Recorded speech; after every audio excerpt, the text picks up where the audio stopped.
June 2024-এর net JRF কে target রেখে তোমাদের জন্য যে বায়োর পক্ষ থেকে 1 মাসের ফ্রি ম্যারাথন ক্লাস চলছে। আজকে তার এডুকেশন সাবজেক্টের ইউনিট 6 রিসার্চ ইন এডুকেশন, এখান থেকে প্রিভিয়াস ইয়ারের কোশ্চেন গুলো এবং এমসিকিউ গুলো আলোচনা করব।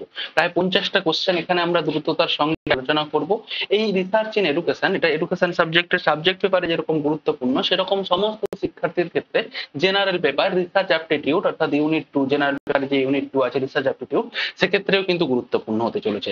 তাই ভিডিওটা তোমরা পুরোটা ভালো করে দেখবে। এমসিকিউ গুলো আলোচনা শুরু করার আগে তোমাদের জন্য একটা ঘোষণা, যেটা হচ্ছে ডিসেম্বর 2024-এর নেট সেট জেআরএফ এবং ওয়েস্ট বেঙ্গল সেটের যে পরীক্ষাটা হতে চলেছে, সেইটাকে টার্গেট রেখে আমরা জেনারেল পেপার, বেঙ্গলি এবং এডুকেশন সাবজেক্টের নতুন একটা ব্যাচ শুরু করেছি। হ্যাঁ, সেখানে যারা যারা যুক্ত হতে চাও তারা আমাদের এই স্ক্রিনে দেওয়া নাম্বারটা, এই নাম্বারটাতে কল করবে, এবং যারা যারা এখনো আমাদের বায়ো লার্ন টুগেদার অ্যাপটি ইনস্টল করোনি তারা কিন্তু তার দ্রুততার সঙ্গে ইনস্টল করে নাও। সেখান থেকে তোমরা ফ্রিতে ক্লাস এবং মক টেস্ট গুলো পেয়ে যাবে।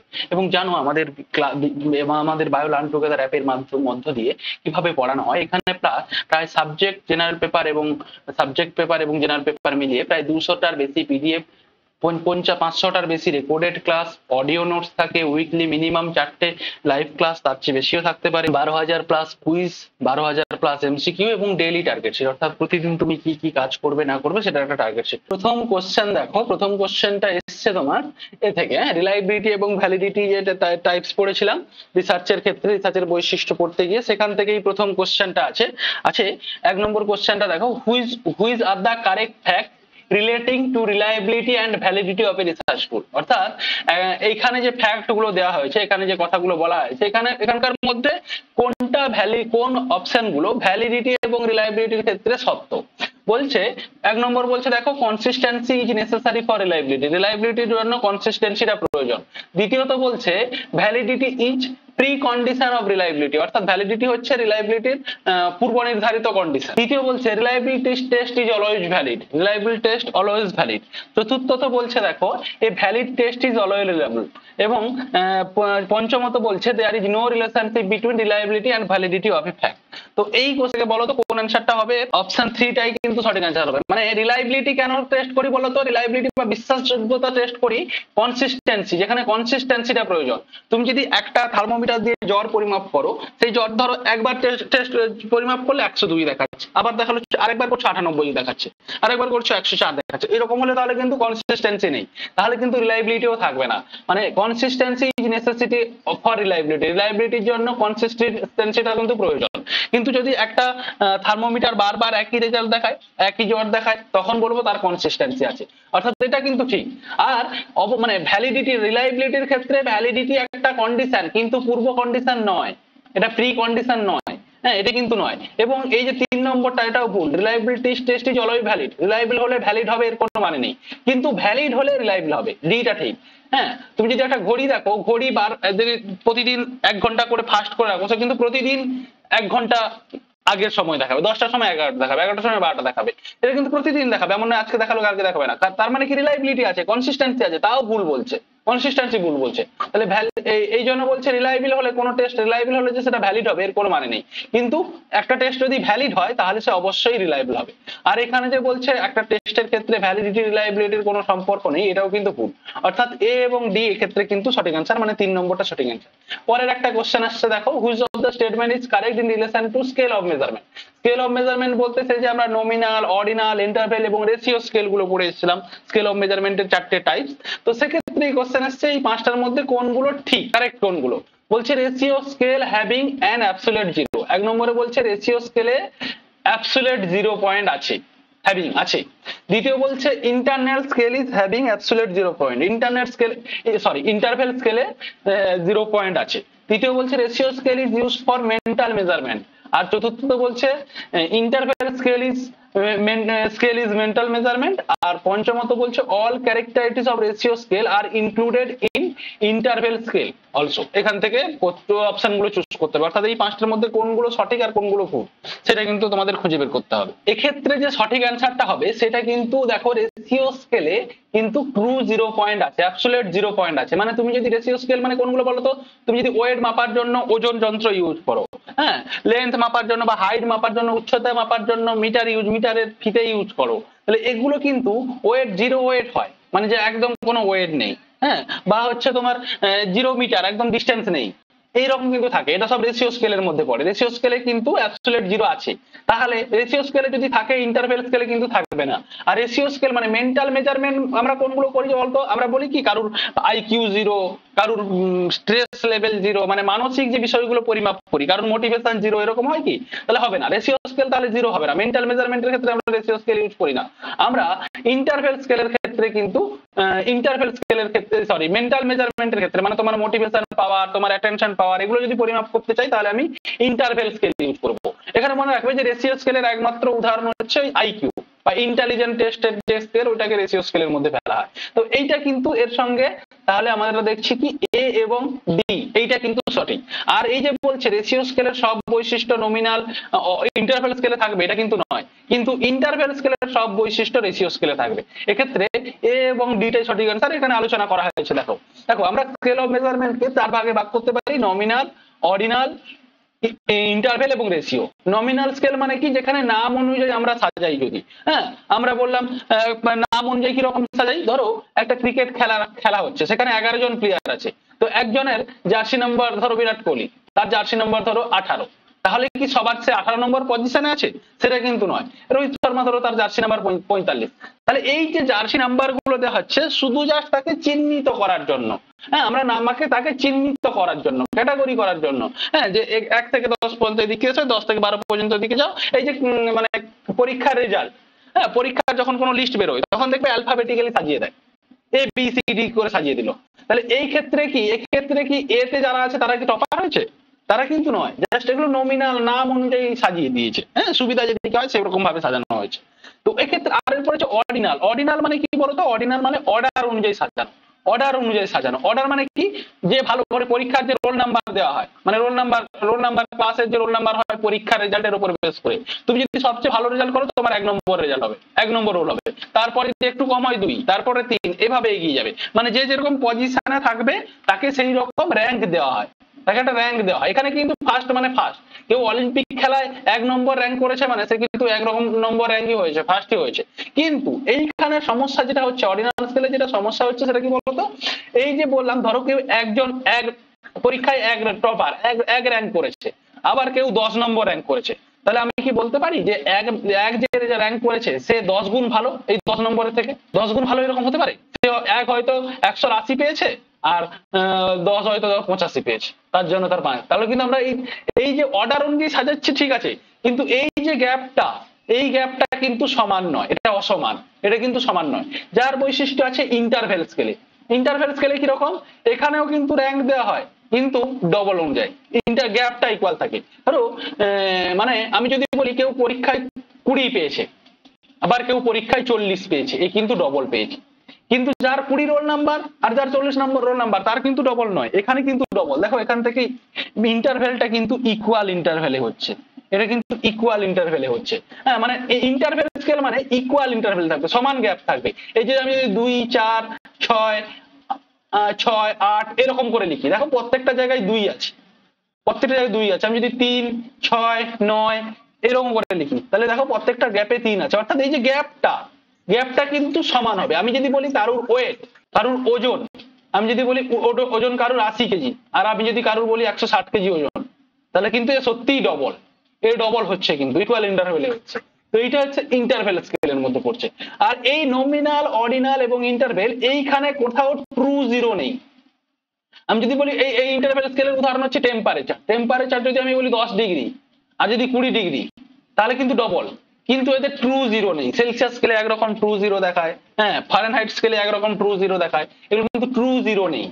একমাত্র রেশিও স্কেলে সেইখানে কিন্তু ট্রু জিরো থাকে, ট্রু জিরো থাকে, এখানে শূন্য থাকে, ট্রু জিরো থাকে। এই জায়গাটা কিন্তু মনে রাখবে। তো এই হচ্ছে এদের বৈশিষ্ট্য, এবং সবসময় মনে রাখবে যে নমিনাল স্কেলের সব বৈশিষ্ট্য অর্ডিনাল স্কেলে থাকবে, কিন্তু কিছু স্পেসিফিক বৈশিষ্ট্য অর্ডিনালে থাকবে যেটা নমিনালে থাকবে না। আবার অর্ডিনাল স্কেলের সব বৈশিষ্ট্য ইন্টারভেল স্কেলে থাকবে, কিন্তু তার সঙ্গে আবার কিছু অ্যাড হবে। আবার ইন্টারভেল স্কেলের সব বৈশিষ্ট্য রেশিও স্কেলে থাকবে।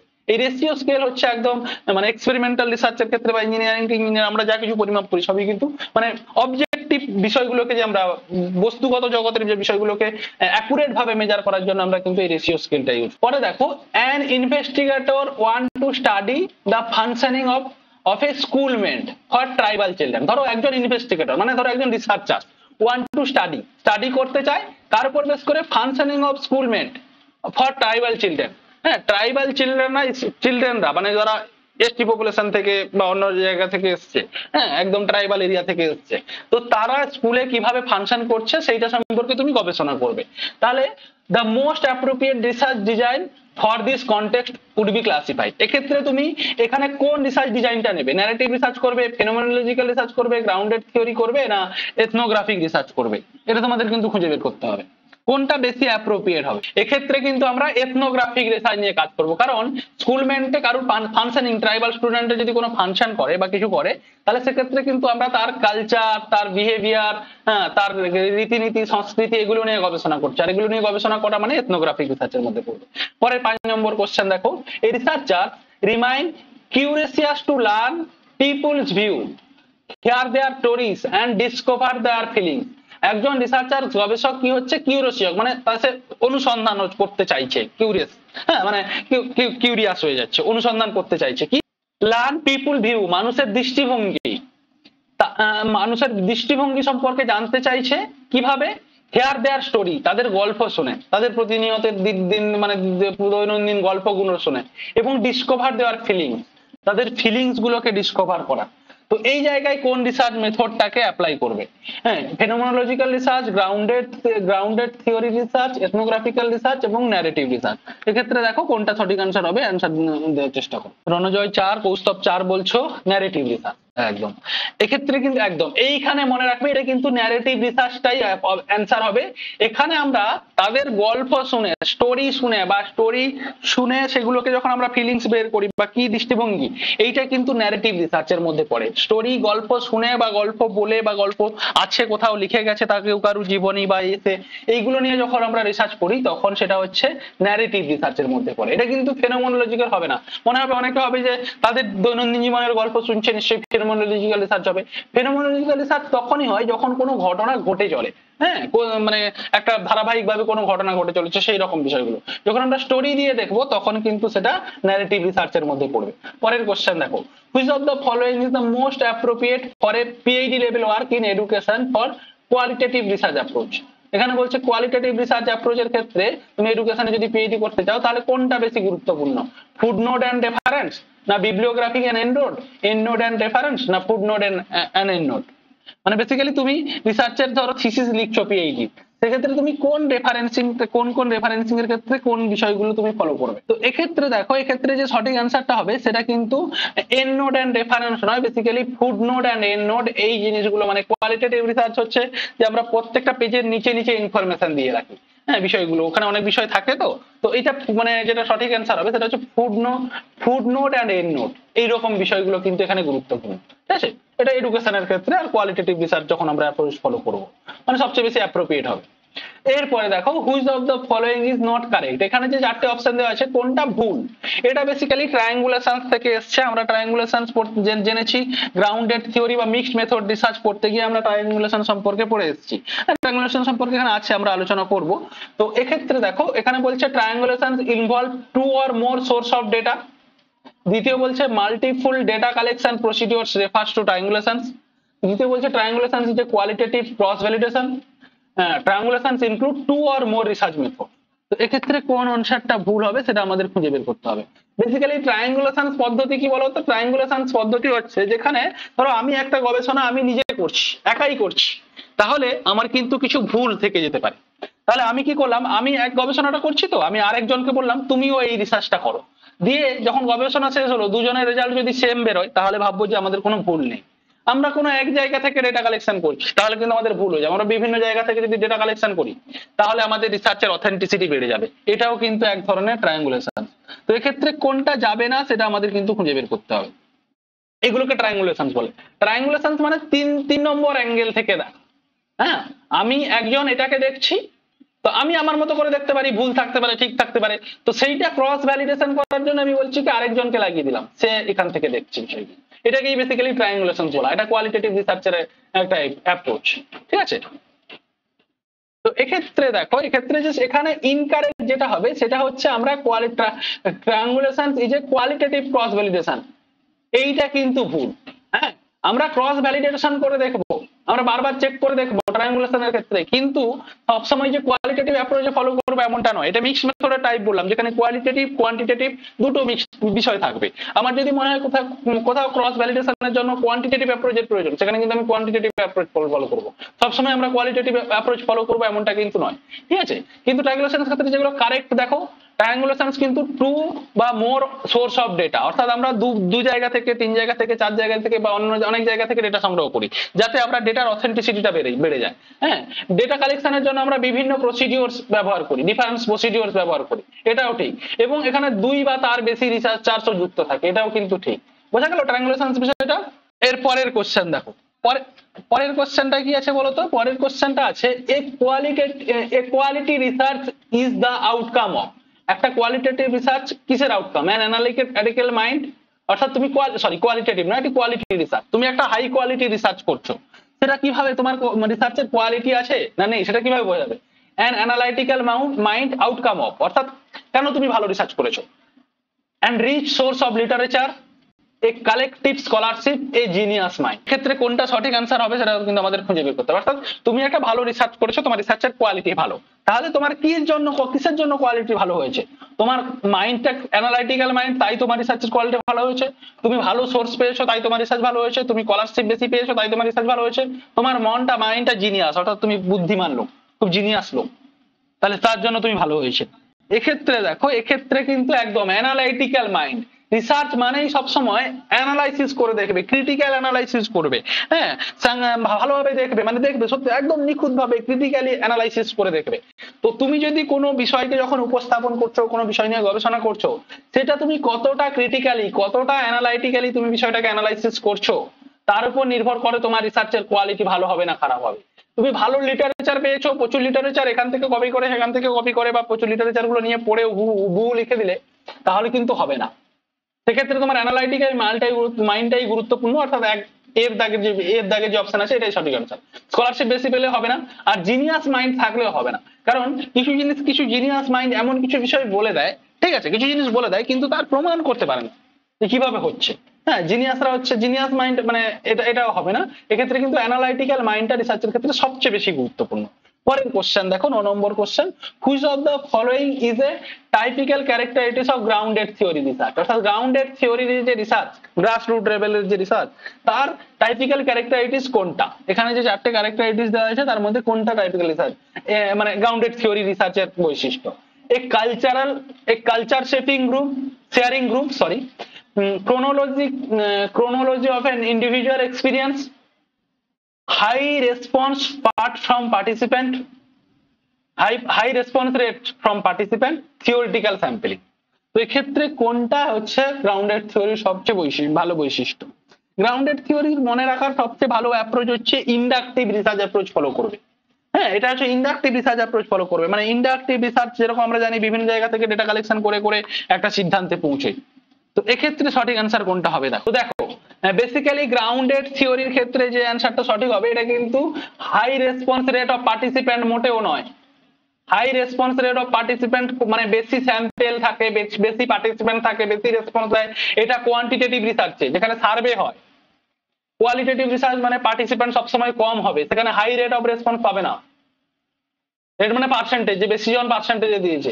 এইটা কিন্তু ক্রোনোলজি অফ ইন্ডিভিজুয়াল এক্সপিরিয়েন্স, প্রত্যেকের যে ইন্ডিভিজুয়াল এক্সপিরিয়েন্স তার ক্রোনোলজিক্যালি আমরা কিন্তু সাজাই। গ্রাউন্ডেড থিওরি মানে ধরো একটা থিওরি ডেভেলপমেন্ট, মানে তোমার একটা বিষয় সম্পর্কে তোমার কি মতামত, তো সবাই যখন আমরা তার উপর বেস করে যখন থিওরি ডেভেলপমেন্ট করি, আমরা যদি বলি যে এই যে সিস্টেমটা চলছে এই সিস্টেমটা ভালো না খারাপ, তাহলে এ কি করলো, একজন বললো ভালো, একজন বললো ভালো, সে বললো ভালো, সে বললো না না আরেকটু এ হলো, সে হলো আরেকটু চেঞ্জ হলে ভালো হতো। তো এইভাবে যখন আমরা প্রত্যেকটা ব্যক্তির এক্সপিরিয়েন্স গুলোকে আলাদা আলাদা এক্সপিরিয়েন্স, সবার আলাদা আলাদা মতামত, সবগুলোকে কালেক্ট করছি, কালেক্ট করে একটা মানে কনক্লুশনে পৌঁছচ্ছি, সিদ্ধান্তে পৌঁছচ্ছি। মানে বেসিক্যালি যে মানে যে মানে সাধারণ মানে এক্সাম্পল থেকে কনক্লুশনে আসে, যেটা হচ্ছে ইন্ডাকটিভ অ্যাপ্রোচ ফলো করে। তো ক্রোনোলজি অফ ইন্ডিভিজুয়াল এক্সপিরিয়েন্স এটাই কিন্তু এক্ষেত্রে সঠিক অ্যান্সার হবে। পরের কোশ্চেন দেখো, which one of the following is not use in data analysis in grounded theory. Grounded থিওরির ক্ষেত্রে কোন মেথডটা আমরা ডেটা অ্যানালাইসিসের ক্ষেত্রে ইউজ করি না? গ্রাউন্ডেড থিওরির ক্ষেত্রে আমরা আলোচনা করেছিলাম যে এখানে কোডিংটা কিন্তু গুরুত্বপূর্ণ। হ্যাঁ, আমরা সবার যে মতামত দেয়, সবাই যে তার মতামত গুলো দেয়, সেক্ষেত্রে আমরা কিন্তু সেগুলো কোডিং করি। তো সেখানে কোন কোডিংটা আমরা করি না? কোডিং এখানে 3 রকম হয়। হ্যাঁ, এখানে ওপেন, অ্যাক্সিয়াল, কনস্ট্যান্ট আর হচ্ছে সিলেক্টিভ কোডিং। এক্ষেত্রে কোনটা আমরা করি না সেটা আমাকে করতে হবে। দেখো 4 বলছো তুষার যে সিলেক্টিভ কোডিংটা আমরা গ্রাউন্ডেড থিওরি অ্যানালাইসিসের ক্ষেত্রে করি না, এটা কিন্তু ভুল। হ্যাঁ, আমরা কোডিং, গ্রাউন্ডেড থিওরির যে কোডিং করা হয়, কোডিং করা মানে কি বলতো, ধরো আমি মানে কোডিং করা মানে বিষয়টা কিরকম বলতো, ধরো তুমি আমার ইন্টারভিউ নিলে যে আমাদের এই সিস্টেম সম্পর্কে বা ভোটিং হচ্ছে, ভোটিং সিস্টেম সম্পর্কে আমার মতামত কি? তাহলে আমি কি করলাম, আমার মতো করে বলে গেলাম 10 মিনিট 5 মিনিট। তুমি কি 10 মিনিট 5 মিনিটটা পুরোটা নেবে? আমি যে মেন জায়গাগুলো যেগুলো বলেছি সেগুলো তুমি লিখে রাখবে, সেগুলো তুমি লিখে রাখবে। তো এক্ষেত্রে আমাদের কিন্তু 3 ধরনের কোডিং হয়: ওপেন কোডিং, অ্যাক্সিয়াল কোডিং এবং সিলেক্টিভ কোডিং। কনস্ট্যান্ট কোডিং বলে কিছু হয় না, তো এটাই কিন্তু এক্ষেত্রে সঠিক আনসার হবে। এখানে দেওয়া হয়েছে, দেখো দেখো কোডিংকে আমরা ওপেন কোডিং, যেখানে আমরা কনসেপ্টটাকে আইডেন্টিফাই করি। অ্যাক্সিয়াল কোডিং কি করে? রিলেশনশিপ, সম্পর্ক আইডেন্টিফাই করে। আর সিলেক্টিভ কোডিং হয় যে ধরো আমি মেন কি বিষয়গুলো পেয়েছি সেগুলোই সিলেক্ট করব, এটাই হচ্ছে সিলেক্টিভ কোডিং। মানে একজন যা কিছু বললো সবকিছু আমি নোট করব না, আমি সে মেন কোন পয়েন্ট গুলো বলতে চাইছে, হাইলাইট করতে চাইছে, সেগুলোকে আমি নোট করব। এটা হচ্ছে সিলেক্টিভ কোডিং। এছাড়াও ফর্মিং থিওরি থাকে। তো এক্ষেত্রে কনস্ট্যান্ট কোডিং বলে কিছু থাকে না, তাই সিটাই এক্ষেত্রে কিন্তু সঠিক আনসার। পরের কোশ্চেন দেখো, ethnographic study in educational setting. Educational setting এ বা শিক্ষা ক্ষেত্রে তুমি এথনোগ্রাফিক রিসার্চ করতে চাইছো, তাহলে তার ক্যারেক্টারিটিস কি রকম হবে? Collaborative in nature, longitudinal in nature, unobstructive in nature. আনসারটা দেওয়ার চেষ্টা করো। এক্ষেত্রে কিন্তু দেখো অ্যান্সার যে মানে সবাই পারবে নিশ্চয়ই এই অ্যান্সারটা। এক্ষেত্রে কিন্তু আমাদের যখন এডুকেশন রিসার্চের ক্ষেত্রে আমরা এথনোগ্রাফিক রিসার্চ করি, সেটা কিন্তু কোলাবোরেশন করতে হয়। অর্থাৎ তুমি যেই গ্রুপের উপর এথনোগ্রাফিক রিসার্চ করবে তার সঙ্গে তোমাকে কিন্তু একটা সম্পর্ক স্থাপন করতে হবে, কোলাবোরেশন করতে হবে, এটা করতে হয়। এবং এথনোগ্রাফিক রিসার্চ আমরা জানি যে দীর্ঘ সময় পর্যন্ত থেকে সেখানে আমরা বিভিন্ন রকম ডেটা কালেকশন করছি। যারা ওই বিভিন্ন কালচারাল গ্রুপকে নিয়ে করছে তাদের সঙ্গে 10 বছর 15 বছর ধরে আছে, হয়তো 7 বছর 5 বছর 10 বছর এরকম করে আছে, তাহলে এটা কিন্তু লংডিটিউডিনাল রিসার্চও হবে। এবং তার সঙ্গে সঙ্গে আনঅ্যাবস্ট্রাক্টিভ নেচারও হবে। এখানে অল অফ দ্য অ্যাবভটাই কিন্তু এক্ষেত্রে সঠিক অ্যান্সার। চারটাই ক্ষেত্রে সঠিক অ্যান্সার। পরে এখানে ওই কি ক্যারেক্টারিটিস অফ এথনোগ্রাফিক রিসার্চ, যেখানে এথনোগ্রাফিক রিসার্চের মূল বৈশিষ্ট্যগুলো দেওয়া হয়েছে। The frequency involve working with previously unstudied phenomenon, অর্থাৎ আগে থেকে যেই জায়গাগুলো স্টাডি হয়নি সেগুলোকে নিয়ে যখন আমরা কাজ করি সেটা কিন্তু এথনোগ্রাফিক স্টাডির মধ্যে পড়ে। দেখুন প্রিভিয়াসলি আমরা সেই বিষয়গুলোকে দেখছি না, আমরা অন্য কালচার এগুলোকে দেখছি না। হ্যাঁ, এখানে বেসিক্যালি সোশ্যাল ফিনোমেনন গুলোকে এক্সপ্লোর করা হয় rather than hypothetical testing. Hypothetical মানে এক্সপেরিমেন্টাল রিসার্চ যেরকম হাইপোথেসিস টেস্ট করা হয়, এখানে কিন্তু হাইপোথেসিস টেস্ট করা হয় না। এখানে সামাজিক ফেনোমেনন গুলোকে, ঘটনাগুলোকে তুলে ধরা হয়। এবং বেসিক্যালি কালচার এবং তাদের কোনো কালচারাল গ্রুপ, এদেরকে আমরা কমপ্লেক্স ম্যানারে করি, রিপ্রেজেন্ট করি, উপস্থাপন করি, ডেসক্রাইব করি, ব্যাখ্যা করি। তো ক্ষেত্রে কিন্তু মানে এগুলো হচ্ছে এর মূল বৈশিষ্ট্য। পরের কোশ্চেন দেখো, which one of the following term is relevant two qualitative study. Qualitative স্টাডির সঙ্গে কোন টার্মটা সবচেয়ে বেশি রিলেভেন্ট? কম্পারিজন, প্রেডিকশন, কোরিলেশন আর এক্সপ্লোরেশন। প্রেডিকশনটা কার সঙ্গে যায়? প্রেডিকশনটা আমরা জানি এক্সপেরিমেন্টাল রিসার্চের সঙ্গে যায়। হ্যাঁ, কোয়ান্টিটেটিভ এবং এক্সপেরিমেন্টাল রিসার্চ সঙ্গে প্রেডিকশন। কোরিলেশন কার সঙ্গে যায়? আমরা ডেসক্রিপটিভ রিসার্চের টাইপস পড়তে গিয়ে কোরিলেশন পড়েছিলাম, সেটাও কোয়ান্টিটেটিভ। কম্পেয়ারশন মানে কম্পেয়ার করছি কারোর সঙ্গে কারোর, সেটাও কিন্তু কোয়ান্টিটেটিভ এর মধ্যে যায়। কিন্তু এই যে এক্সপ্লোরেশন, এক্সপ্লোর করছি, উন্মেষণ করছি, সেগুলো ব্যাখ্যা করছি, সেগুলো কিন্তু কোয়ালিটেটিভ নেচারের মধ্যে যায়। অর্থাৎ এখানে এক্সপ্লোরেশনটাই কিন্তু এক্ষেত্রে সঠিক আনসার। ঠিক আছে, পরের কোশ্চেন দেখো, which one of the following represent the distinctive features of qualitative research. Qualitative রিসার্চের কোনটা সবচেয়ে ভালো বৈশিষ্ট্য? এখানে হচ্ছে perspective base, inductive and meaning giving. দ্বিতীয় বলছে hypothesis based, deductive and testing, এটা সবসময় কোয়ান্টিটেটিভে যাবে। হ্যাঁ, deductive cum inductive based approach and generalization, deductive inquiry with focus on theory and hypothesis being tested. দেখো কোনটা হবে, দেখো একদম সঠিক আনসার। মানে এক্ষেত্রে কিন্তু একদম এটা একদম সহজ বিষয়, তোমরা সবাই পাবে। মালিয়া এটা ভুল করলে কিন্তু।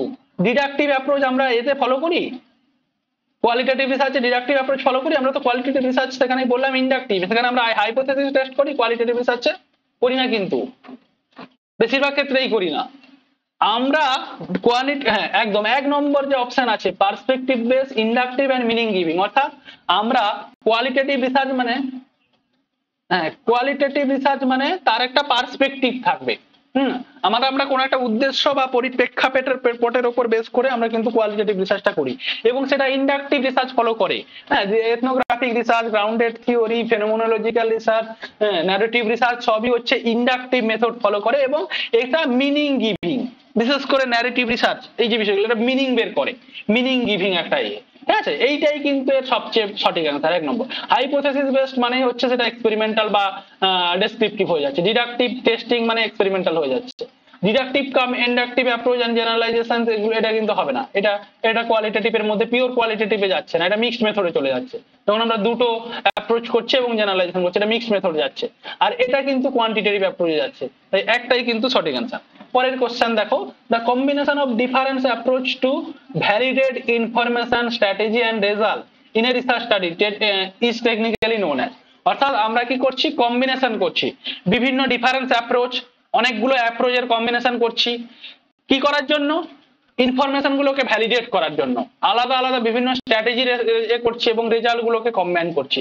এটা কিন্তু বুদ্ধিমত্তার সঙ্গে অ্যান্সার দিলেই পারবে, কোশ্চেনের অ্যান্সারটা আলোচনা করে এসছি আমরা। এটা আমরা কোথায় করি দেখো ভালো করে একটু খেয়াল করো, যে আমরা ডিফারেন্স অ্যাপ্রোচ গুলোকে কম্বাইন করি, একসঙ্গে অনেকগুলো অ্যাপ্রোচ ফলো করি, ডেটা ভ্যালিডেশন করো, অনেকগুলো স্ট্র্যাটেজি একসঙ্গে ফলো করি, একটা বা দুটো বা তিনটে, অনেকগুলো রেজাল্টকে আমরা কম্বাইন করি। একদম মনি, শিল্পী 3 বলছে, একদম ট্রায়াঙ্গুলেশনস এর ক্ষেত্রে, ট্রায়াঙ্গুলেশনের ক্ষেত্রে আমরা কি করি, এই ডিফারেন্স অ্যাপ্রোচ গুলোকে, ধরো আমি একটা অ্যাপ্রোচ নিয়ে করছি, তুমি একজন অ্যাপ্রোচ নিয়ে করছো, দুটো অ্যাপ্রোচকে আমি কম্বাইন করব, দিয়ে দেখবো যে ঠিক হচ্ছে না ভুল হচ্ছে। স্ট্র্যাটেজি আলাদা আলাদা ফলো করছি, দিয়ে দেখবো একই রেজাল্ট আসছে কিনা, রেজাল্ট গুলো আলাদা আলাদা হচ্ছে কিনা সেটা আমরা কম্পেয়ার করে দেখবো, কম্বাইন করে দেখবো। তাহলে বেসিক্যালি এটা হচ্ছে কি ট্রায়াঙ্গুলেশনস এর মধ্যে পড়ে। পরের কোশ্চেন দেখো, which of the following research design utilize data from individual autobiographic and personal talk and discussion, অর্থাৎ এখানে কোন রিসার্চ ডিজাইন হ্যাঁ কারুর ডেটা গুলোকে ইন্ডিভিজুয়ালাইজ, অটোবায়োগ্রাফিক, পার্সোনাল টকস এবং ডিসকাশন, তার কোনো আত্মজীবনী, তার কথা, তার ডিসকাশন থেকে কোন রিসার্চটা করি আমরা, grounded theory, narrative research, case study না এথনোগ্রাফি রিসার্চ। সব খুব সহজ কোশ্চেন, এটা ন্যারেটিভ রিসার্চই করে থাকি। মালিয়ারিয়া, রণজয়, তুষার একদম আমরা কিন্তু ন্যারেটিভ রিসার্চ করে থাকি এক্ষেত্রে। একটু ভালোভাবে এগুলো কিন্তু এই কোশ্চেন গুলো পড়লেই তোমাদের কনসেপ্ট গুলো একদম ক্লিয়ার হয়ে যাবে এবং ভালো করে মনে থাকবে বিষয়গুলো। পরের কোশ্চেন দেখো, পরের কোশ্চেন এটা 17 দাগের কোশ্চেন, দাগ নাম্বারটা এ হয়ে গেছে। আচ্ছা, তো এখানে বলছে দুটো স্টেটমেন্ট দেওয়া আছে, every research institution has to enforce research ethics in order to ensure credibility and meaningfulness of human inquiry. বলছে প্রত্যেকটা রিসার্চ ইনস্টিটিউট সে কি করবে, রিসার্চ এথিক্সটাকে এনফোর্স করবে, বাড়িয়ে তুলবে, তার জন্য যাতে সবাই সবার কাজটাকে ক্রেডিট দেয়, কেউ কারোর তথ্য না চুরি করে, কাজের একটা অর্থপূর্ণ মিনিংফুলনেস থাকে অফ হিউম্যান ইনকোয়ারি, এটা থাকে। দ্বিতীয় স্টেটমেন্ট বলছে ICT and its use of research is a abducted ethical lapse in conduct of research however it has been put in place, অর্থাৎ আমরা যেখানে আইসিটি ইউজ করছি, টেকনোলজি ইউজ করছি, মানে হচ্ছে কি মানে এথিক্যাল ল্যাপসটা আপডেটেড হচ্ছে, কারণ এথিক্যাল বিষয়টা হচ্ছে, এথিক্যাল বিষয়টা কমে যাচ্ছে। তো এক্ষেত্রে কোনটা ঠিক কোনটা ভুল তোমাদের কিন্তু আইডেন্টিফাই করতে হবে। এক্ষেত্রে দেখো প্রথম যে স্টেটমেন্টটা আছে এটা কিন্তু ঠিক, হ্যাঁ প্রত্যেকটা ইনস্টিটিউশনে রিসার্চ এথিক্সটাকে এনফোর্স করা হয়, কেন করা হয়, যাতে সবাই সবাইকে ক্রেডিট দেয়, কেউ কারুরটা না বলে না নিয়ে নেয়, মানে ধরো না বলে চুরি করে নিজেরটাকে লিখে দিলাম, কারুর একটা নোটস লিখে দিলাম আমি নিজের নামে ছাপিয়ে দিলাম, তো এটা যাতে না হয়, এবং মানুষ যে ইনকোয়ারি করে তার যাতে মিনিংফুলনেস থাকে, অর্থপূর্ণতা থাকে, তো এইটা কিন্তু সঠিক। কিন্তু দ্বিতীয় নম্বর অপশনটা ভুল, অর্থাৎ আইসিটি আমাদের ইউজ করতে হবে, আইসিটির জন্যই যে এথিক্যাল মানে ইস্যুগুলো আসছে এর কিন্তু নয়, এটাই কিন্তু নয় সবসময়। হ্যাঁ, মানুষের মেন্টালিটিটাই মূল দায় এখানে, এই টেকনোলজি দায় নয়। টেকনোলজিকে তুমি যেভাবে ইউজ করবে সেভাবে ইউজ হবে, ভালো কাজে ইউজ করলে ভালো হবে, খারাপ কাজে ইউজ করলে খারাপ হবে, কিন্তু তোমার মেন্টালিটি কিরকম সেটাই নির্ভর করে। তো এই যে স্টেটমেন্টটা এটা কিন্তু ভুল, অর্থাৎ 1 নম্বর স্টেটমেন্ট কারেক্ট, কিন্তু 2 নম্বর স্টেটমেন্টটা ইনকারেক্ট, ভুল। হ্যাঁ, 3 নম্বরটা সঠিক আনসার। দেখে দেখো, given below are 2 statement, one is level as assertion এবং রিজনিং। অ্যাসারশন কি দেওয়া আছে, in the case of small sample, যখন তোমার স্যাম্পল সাইজ খুব ছোট হয়, use non parametric statistics test. তাহলে তোমরা তখন প্যারামেট্রিক টেস্ট ইউজ করবে না নন প্যারামেট্রিক টেস্ট ইউজ করবে? এখানে বলছে non parametric statistical test is recommended for analysis of research data.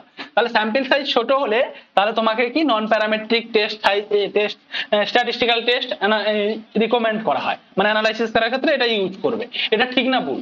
দ্বিতীয় বলছে the sampling error are large in the scale of small sample due to parametric test do not give dependable result। দ্বিতীয় বলছে কি sampling error বেশি হয়ে যায় in the case of small sample size যদি খুব ছোট হয়, due which parametric test do not give dependable result. তার যেই কারণে কি প্যারামেট্রিক টেস্ট হচ্ছে ডিপেন্ডেবল রেজাল্টটা দিতে পারে না। দেখো এক্ষেত্রে যে সঠিক অ্যান্সারটা হবে প্রথম অপশনটা। দেখো আমরা আলোচনা করেছি আগে, আমরা জানি যে প্যারামেট্রিক টেস্ট যখন আমরা ইউজ করব তার কতগুলো কন্ডিশন থাকে, এটা নিচের দিকে আলোচনা করা আছে। তো প্যারামেট্রিক মানে স্ট্যাটিস্টিক্যাল যে টেস্ট গুলো তাকে আমরা দুভাগে ভাগ করি, একটা হচ্ছে প্যারামেট্রিক টেস্ট, আরেকটা হচ্ছে নন প্যারামেট্রিক স্ট্যাটিস্টিক্স। তো প্যারামেট্রিক টেস্ট কোনগুলো বলতো? যখন স্যাম্পল সাইজ গুলো বড় হবে, যখন স্যাম্পল সাইজ বিগ হবে তখন আমরা কি করি? প্যারামেট্রিক টেস্ট ইউজ করি। আর যখন মানে ডেটা গুলো ইন্টারভেল এবং রেশিও স্কেলে থাকবে তখন আমরা প্যারামেট্রিক টেস্ট ইউজ করি। আর নন প্যারামেট্রিক টেস্ট আমরা কখন ইউজ করি বলতো? যখন স্যাম্পল সাইজ গুলো ছোট হবে, স্মল হবে এবং ডেটা গুলো নমিনাল এবং অর্ডিনাল স্কেলে থাকবে। এই দুটো হচ্ছে মেন কন্ডিশন, নমিনাল এবং অর্ডিনাল স্কেলে থাকবে তখন আমরা নন প্যারামেট্রিক টেস্ট ইউজ করি। তো এখানে যেহেতু বলছে যে স্যাম্পল সাইজ ছোট, তাহলে কিন্তু অবশ্যই আমাদের নন প্যারামেট্রিক টেস্ট ইউজ করতে হবে, এটা ঠিক। দ্বিতীয় বলছে স্যাম্পলিং এরর এই কারণেই আসে, sampling error are large in the case of small sample due to which parametric test. তো বেসিক্যালি এইটা কিন্তু ঠিক, কিন্তু এইটা কারেক্ট এক্সপ্লেনেশন নয়, এটা কারেক্ট এক্সপ্লেনেশন নয়, কারণ এখানে আমরা প্যারামেট্রিক টেস্ট ইউজ করছি, এখানে নন প্যারামেট্রিক টেস্ট ইউজ করছি। তাহলে এই যে রিজনটা, এইটা কিন্তু সঠিকভাবে নন প্যারামেট্রিক টেস্ট কেন ইউজ করছে এটা এক্সপ্লেন করছে না। তাই 2 নম্বর যে অপশন আছে দুটোই ঠিক, but R is not correct explanation of it, এটাই কিন্তু এক্ষেত্রে সঠিক অ্যান্সার। পরের কোশ্চেন দেখো, before gathering data for his research an investigator asked himself the following question। এই কোশ্চেন গুলো ভালো করে পড়বে, তুমি অটোমেটিক অ্যান্সার পেয়ে যাবে। Before gathering data for his research, ধরো তুমি একটা গবেষণা করতে চাইছো, তাহলে ডেটা গ্যাদার করার আগে, তথ্য সংগ্রহ করা বা ডেটা কালেকশনের আগে ইনভেস্টিগেটর আস্ক হিমসেলফ, নিজেকে জিজ্ঞেস করছে the following question, what should be right order of asking answering those question, মানে what should be right order of asking and answering those question. অর্থাৎ তুমি নিজেকেই বলছো যে আমি কিভাবে প্রশ্নগুলো করব এবং কিভাবে অ্যানসার গুলো হতে পারে, এটা তুমি নিজেকে অ্যানসার করছো, মানে বলছো। সেক্ষেত্রে তুমি কোন ধরনের কোশ্চেন বলবো? How will data B collected, এই প্রশ্ন করবে নিজেকে যে আমি কিভাবে ডেটা কালেক্ট করব। How will sample of subject B selected, what information will be collected, who will B subject of given information. তো এক্ষেত্রে দেখো কোন, মানে বেসিক্যালি এটা স্টেপ অনুযায়ী সাজাতে বলেছে, ঠিক আছে? মানে স্টেপ অনুযায়ী প্রথম কোন কাজটা করবে তারপরে কোন কাজটা করবে, এখানে কিন্তু স্টেপ অনুযায়ী সাজাতে বলছে। এর অপশন গুলো যদি তোমরা ভালো করে লক্ষ্য করো তাহলেই কিন্তু অ্যান্সারটা পেয়ে যাবে। আমার এখানে যেহেতু ডেটা কালেকশনের ব্যাপার আছে, তাহলে আমার প্রথম কোশ্চেন আসবে যে আমি কি ডেটা কালেকশন করব, what information will be collected, আমি কি ডেটা কালেকশন করব, এইটা দিয়েই কিন্তু শুরু হবে। আমি কার কাছ থেকে ডেটা কালেকশন করব তার আগে আমি কিন্তু কি ডেটা কালেকশন করব সেটা দিয়েই শুরু হবে। তারপরে বলবো কি হলো যে আমি এই ডেটা কালেকশন করব, এই অ্যান্সারটা আমি পেয়ে গেলাম। তারপরে বললাম আমি কার কাছ থেকে ডেটা কালেকশন করব, who will be the subject to give information, কার কাছ থেকে ডেটা কালেকশন করব। অর্থাৎ প্রথমে আমি কি করব, তারপরে কার কাছ থেকে ডেটা কালেক্ট করব, এবারে আমি বললাম যে এই স্টুডেন্টগুলোর কাছ থেকে আমি ডেটা পেতে পারি। তাহলে তারপরে দেখতে হবে কিভাবে আমি ডেটা কালেক্ট করব, how will be data collected, কিভাবে ডেটা কালেক্ট করব।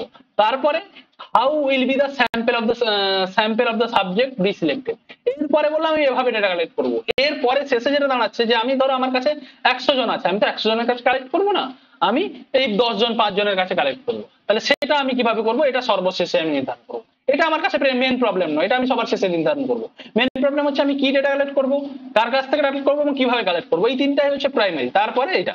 তো এক্ষেত্রে কিন্তু এই 3 নম্বর CDBA এরকম কোশ্চেন যখন আসবে তোমরা যদি একটু ভালো করে পড়ে বুঝে আলোচনা করো তাহলে কিন্তু অ্যান্সারটা পেয়ে যাবে। পরের কোশ্চেন দেখো, এই বাবা, এই কোশ্চেনটা একটু স্কিপ করছি, এটা বেসিক্যালি ওই অ্যান্সারটা আসছে না পুরোটা স্লাইডে, পরের কোশ্চেনে চলে যাচ্ছে। অনেকগুলো কোশ্চেন আছে, তো আর বেশিক্ষণ ক্লাস করলে তোমাদেরই বোরিং লাগবে, তো আমরা তাড়াতাড়ি ক্লাসটা শেষ করবো, ঠিক আছে? Which of the following statistical technique may be successful use to analyse research data available in ordinal scale?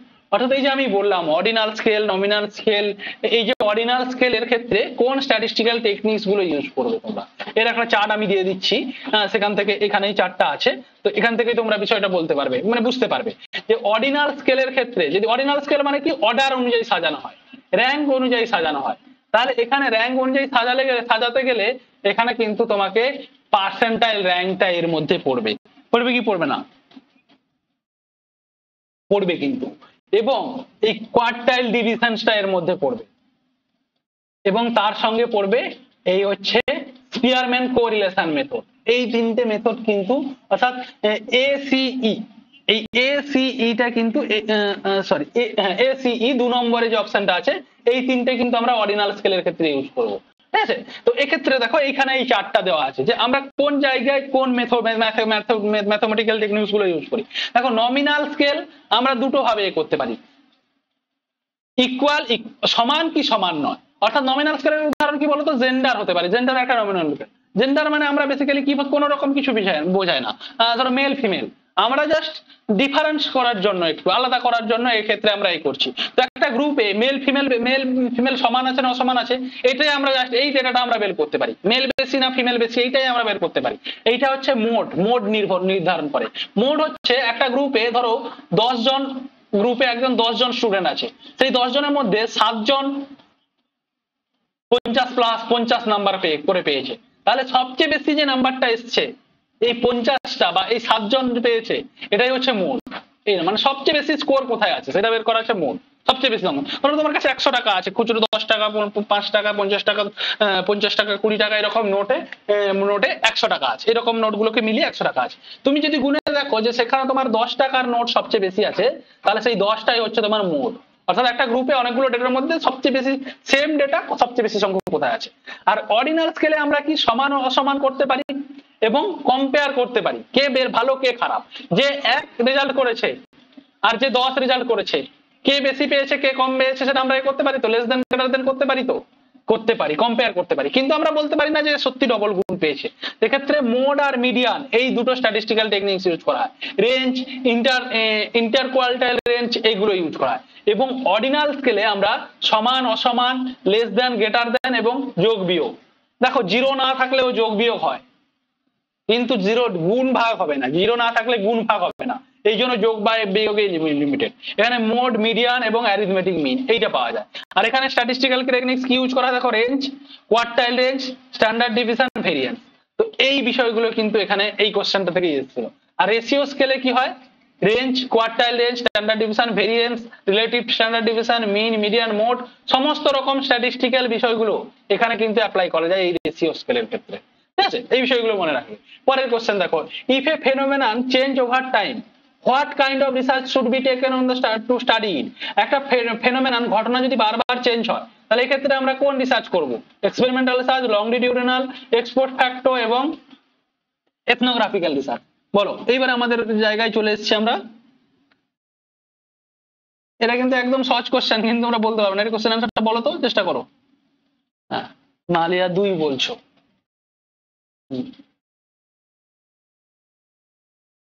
না, ও 2 আগেরটা বলছিল, সরি। এটার অ্যান্সারটা বলো তো।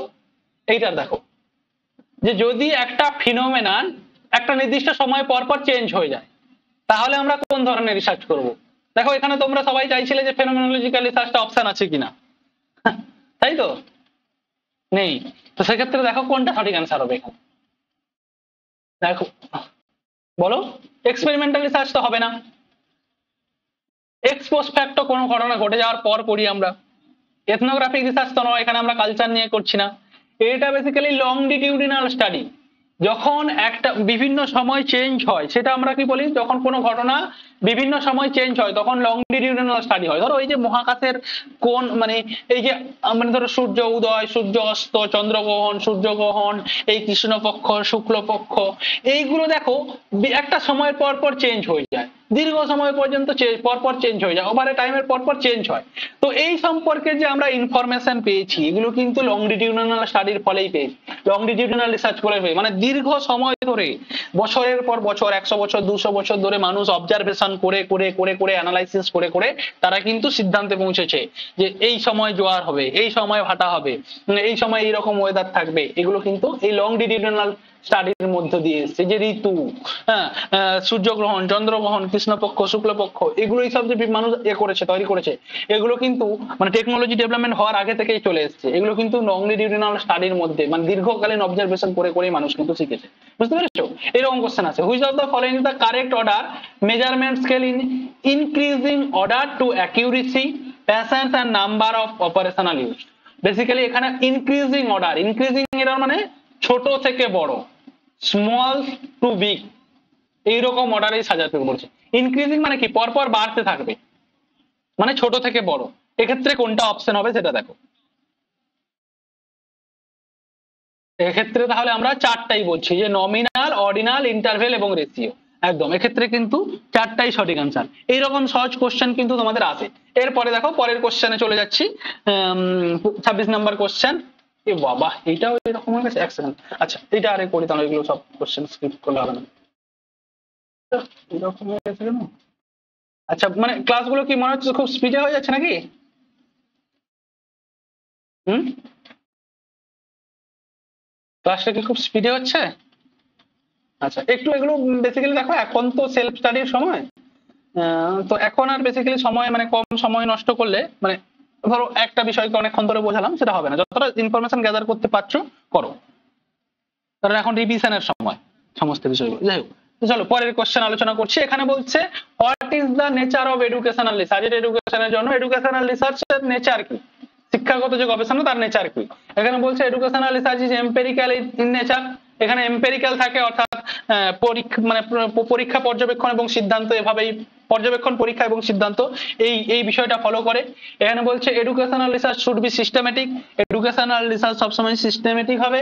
এবং তার সঙ্গে বলছে educational and physical science research finding are measure in same scale, in the same scale. অর্থাৎ এডুকেশনাল এবং ফিজিক্যাল সায়েন্সের যে রিসার্চ, তার যে ফাইন্ডিংস গুলো, এটা কিন্তু সেম স্কেলে হয়, একই স্কেলে হয়।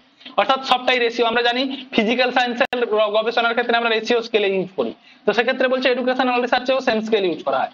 ডি বলছে educational research should be valid. Educational research সবসময় ভ্যালিড হবে। Educational research are should be reliable. এগুলোর মধ্যে দেখো, এডুকেশনাল রিসার্চ এম্পেরিক্যাল ডেটা নিয়ে কাজ করে, এটা ঠিক একদম। পরীক্ষা, পর্যবেক্ষণ, সিদ্ধান্ত সব রকম, এক্সপেরিমেন্টাল রিসার্চ থেকে ডেসক্রিপটিভ রিসার্চ থেকে সব রিসার্চ এডুকেশন ক্ষেত্রে হয়। আর এডুকেশন রিসার্চ সবসময়, রিসার্চ মানেই সিস্টেমেটিক হবে, সেটা এডুকেশন হোক আর যেই রিসার্চ হোক, সেটা সিস্টেমেটিক হবে। কিন্তু এখানে দেখো, এই যে ফিজিক্যাল সায়েন্স রিসার্চের ক্ষেত্রে যে আমরা তার যে স্কেল, এখানে কিন্তু আমরা রেশিও স্কেল ইউজ করি, হ্যাঁ।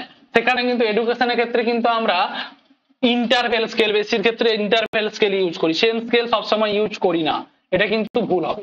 অর্থাৎ সেম স্কেল ইউজ করি না এখানে। বেশি এডুকেশনাল বেশিরভাগ রিসার্চই ইন্টারভেল স্কেলে হয়ে থাকে, ইন্টারভেল স্কেলে হয়ে থাকে, হ্যাঁ।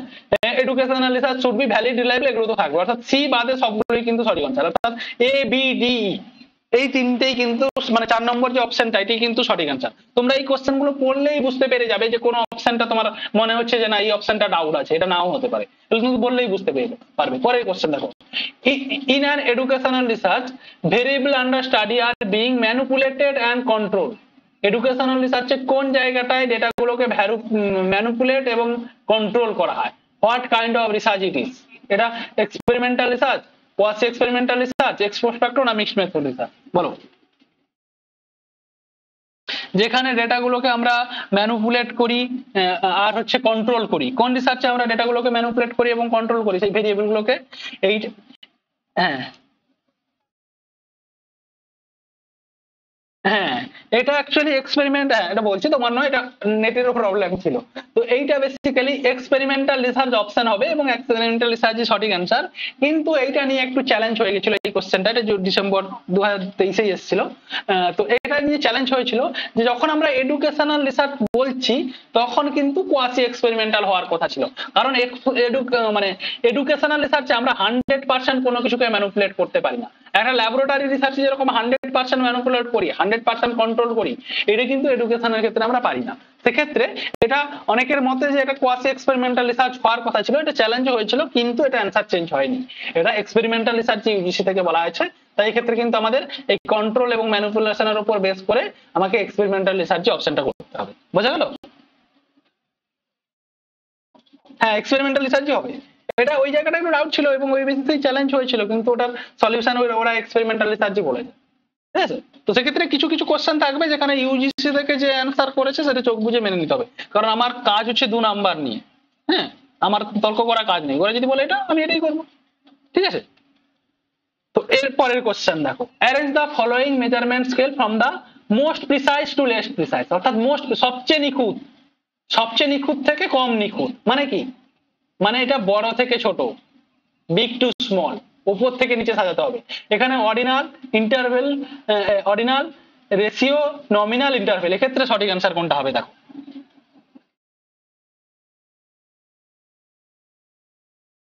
একদম 2 বলছো সবাই, 2টাই সঠিক অ্যান্সার। অর্থাৎ এখানে যেহেতু এই কোশ্চেন গুলো ভালো করে পড়লেই কিন্তু অ্যান্সার ভুল হবে না, কিন্তু অনেকেই প্রশ্নটা না পড়েই অ্যান্সার করতে যাবে। ভালো করে আগে কোশ্চেনটা বুঝবে, পড়ে তারপরে অ্যান্সার করবে।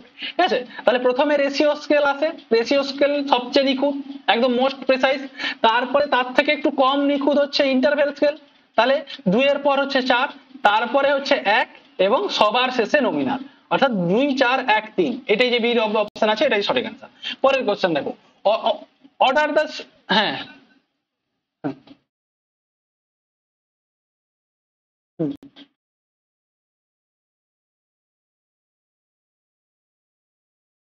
আচ্ছা, হ্যাঁ তাহলে 4টা যে কোনো একটা অ্যান্সার ঠিক করলাম। হ্যাঁ, এইরকম অপশন থাকলে সেটা কোনো সমস্যা নেই, এটা ক্ষেত্রে তোমার সব দূরই তো সেম, তাহলে যে বি করবে সেও নাম্বার পাবে, যে ডি করবে সেও নাম্বার পাবে, অসুবিধা কিছু নেই। পরের কোশ্চেন দেখো, order the sequence of step following educational research, educational রিসার্চের স্টেপ কি, অর্থাৎ স্টেপ অফ রিসার্চ থেকে এসছে, এই কোশ্চেন গুলো কিন্তু সব জায়গা থেকে আসে। তো প্রথম বলছে selecting of research problem, selection of research method, formulation of research question, data collection and analysis, reporting result, এগুলো হচ্ছে সবচেয়ে সহজ কোশ্চেন। এই কোশ্চেনের অ্যান্সারটা কি হবে দেখো।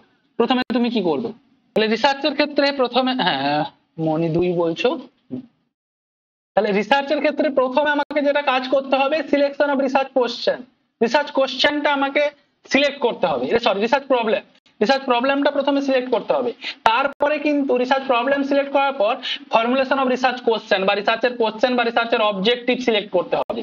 হ্যাঁ, রিসার্চের কোশ্চেন বা রিসার্চ অবজেক্টিভ সিলেক্ট করতে হবে, এটা 1 নম্বর, এটা 2 নম্বর। তারপরে কোন মেথডে আমরা রিসার্চটা করব সেইটা ঠিক করতে হবে, selection of research method, data কিভাবে কালেকশন করব, ডেটা অ্যানালাইসিস কিভাবে করব সেটা ঠিক করতে হবে, এবং তারপরে শেষে আমরা রিপোর্টিং দ্য রেজাল্ট, অর্থাৎ এই যে 2 নম্বর আছে A C B D E, এটাই কিন্তু সঠিক অ্যান্সার হবে। পরের কোশ্চেন দেখো, when size of the sample is when the size of the sample is study in a study is increases, যখন তোমার স্যাম্পল সাইজ, একটা রিসার্চে স্যাম্পল সাইজ যখন ইনক্রিজেস হয়ে যায়, বেড়ে যায়, তখন কি হয়? A standard error approaches of standard deviation, a magnitude of error of decrease, accuracy of prediction increase, the samples mean move away from population mean, and generalizations of sample become more dependable। এক্ষেত্রে দেখো কোনটা সঠিক answer হবে।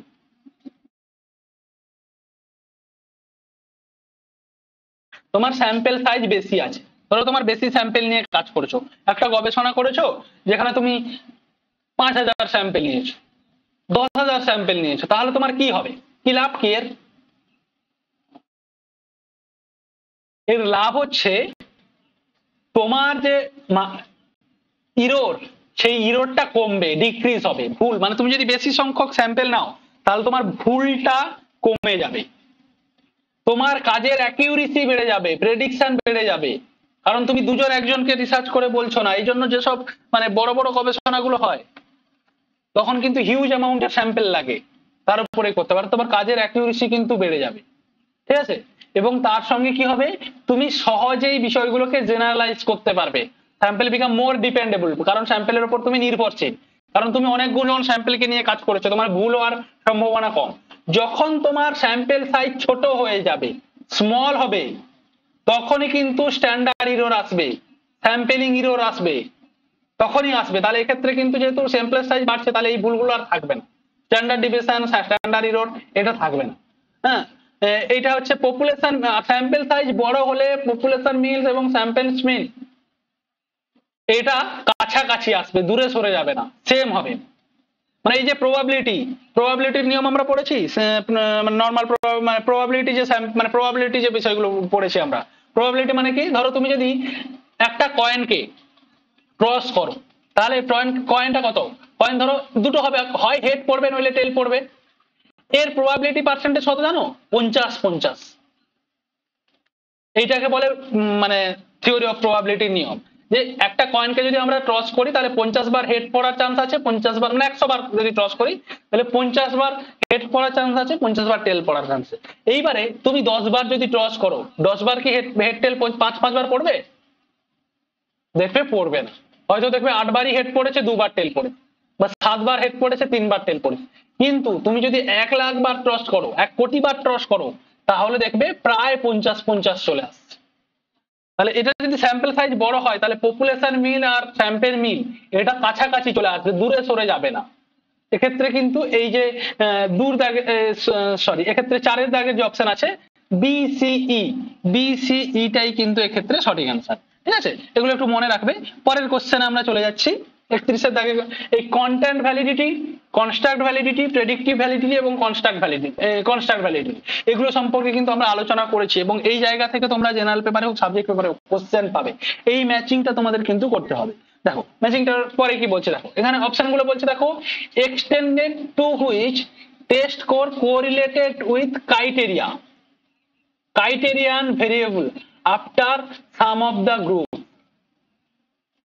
extend which test measure some identify of the psychological trait, আর হচ্ছে extend which test sample is a learning material of the curriculum। Learning material of the curriculum মানে কার সঙ্গে যাচ্ছে বলো তো, এটা হচ্ছে কন্টেন্ট ভ্যালিডিটির সঙ্গে যাচ্ছে। তোমার কন্টেন্টটা, কারিকুলামের কন্টেন্ট যেগুলো থাকে সেগুলো ভ্যালিড কিনা, সেগুলো ঠিকঠাক কিনা। Degree which test course correlated with presently available criteria. হ্যাঁ, বর্তমানে সমসাময়িক যে বিষয়গুলো আছে তার সঙ্গে যখন তোমার কাজটা অ্যাভেলেবল হবে সেইটা হচ্ছে কনকারেন্ট। কনকারেন্ট ভ্যালিডিটি সম্পর্কে আলোচনা করতে গিয়ে আমরা বলবো ভ্যালিডিটি টাইপস গুলো। কনকারেন্ট ভ্যালিডিটি কি বলতো, কনকারেন্ট ভ্যালিডিটি মানে হচ্ছে সমসাময়িক ভ্যালিডিটি। ধরো তুমি একটা টুল রেডি করেছো, এইবারে টুলটা বর্তমানে যে টুলগুলো আছে, যন্ত্রগুলো আছে, ধরো তুমি একটা কারোর আইকিউ টেস্ট করার জন্য, বুদ্ধি টেস্ট করার জন্য একটা টুল রেডি করেছো, সেই টুলটা বর্তমানে ধরো বাজারে তো 1000 ঘন্টা আইকিউ টেস্টের টুল আছে, তো সেগুলোর সঙ্গে রিলেটেড, তো ধরো তাদের সঙ্গে তোমার কোনো রিলেশন নেই, সম্পর্ক নেই, তাহলে কিন্তু তোমার টুলটা ভ্যালিড হবে না। অবশ্যই সেগুলোর সঙ্গে তোমার রিলেটেড হতে হবে। তো সেইটা হচ্ছে কনকারেন্ট ভ্যালিডিটি করে, মানে সমসাময়িক যা টুলগুলো আছে তার সঙ্গে, মানে প্রেজেন্টলি অ্যাভেলেবল যেসব ক্রাইটেরিয়া গুলো আছে তার সঙ্গে যাতে তোমার ক্রাইটেরিয়ার মিল থাকে, সম্পর্ক থাকে, কোরিলেট থাকে। আর আর এইটা দেখো, তাহলে বুঝতে পেরেছো, 1-এর সঙ্গে যদি 3 আর 2-এর সঙ্গে 4 যায় তাহলে কিন্তু 4টাই সঠিক আনসার হবে। আর দেখো এই যে অপশনটা বলছে এইখানটায়, extent to which different measure of the same trait correlated with one another। এরপর দেখো সির দাগে, দেখো প্রেডিক্টিভ ভ্যালিডিটি মানে কি বলতো, প্রেডিক্টিভ ভ্যালিডিটি মানে এই যে 1 নম্বর অপশন আছে, extent to which test score correlated with criterion available after some gap of time। after some gap of time বলেছে, দেখো কিছু সময়ের পর যে ক্রাইটেরিয়া গুলো আসতে চলেছে। ধরো এখন তুমি একটা টুল রেডি করেছো, তাহলে এটা কিন্তু তোমার ভবিষ্যৎ সম্পর্কে, যাতে ভবিষ্যতে যেগুলো আসতে চলেছে সেই রকম বৈশিষ্ট্যগুলো যেন তোমার টুলের মধ্যে থাকে। ধরো তুমি যদি এখন একটা ফোন বের করো, নতুন ফোন, যেখানে হচ্ছে শুধু কল করা হবে, মেসেজ করা হবে, ভিডিও কল টল কিছু করা হবে না, এআই ফিচার্স গুলো ইউজ করা যাবে না, তাহলে কিন্তু সেই টুলটাকে আমরা ভালো টুল বলবো না। তোমার টুলে একটা প্রেডিক্টিভ ভ্যালিডিটি থাকবে, যেটা পরবর্তীকালে গ্যাপ অফ সাম টাইম, কিছুদিন পরে যেন তার একটা ক্রাইটেরিয়া থাকে, তার জন্য একটা ভেরিয়েবল থাকে, মানে তার জন্য একটা প্রাসঙ্গিকতা থাকে। আমরা ভ্যালিডিটি এভাবে টেস্ট করি। আর কনস্ট্রাক্ট ভ্যালিডিটি মানে, কনস্ট্রাক্ট ভ্যালিডিটি সবসময় মনে রাখবে, কনস্ট্রাক্ট ভ্যালিডিটি আমরা সাইকোলজিক্যাল টেস্ট গুলোর ক্ষেত্রে ইউজ করি।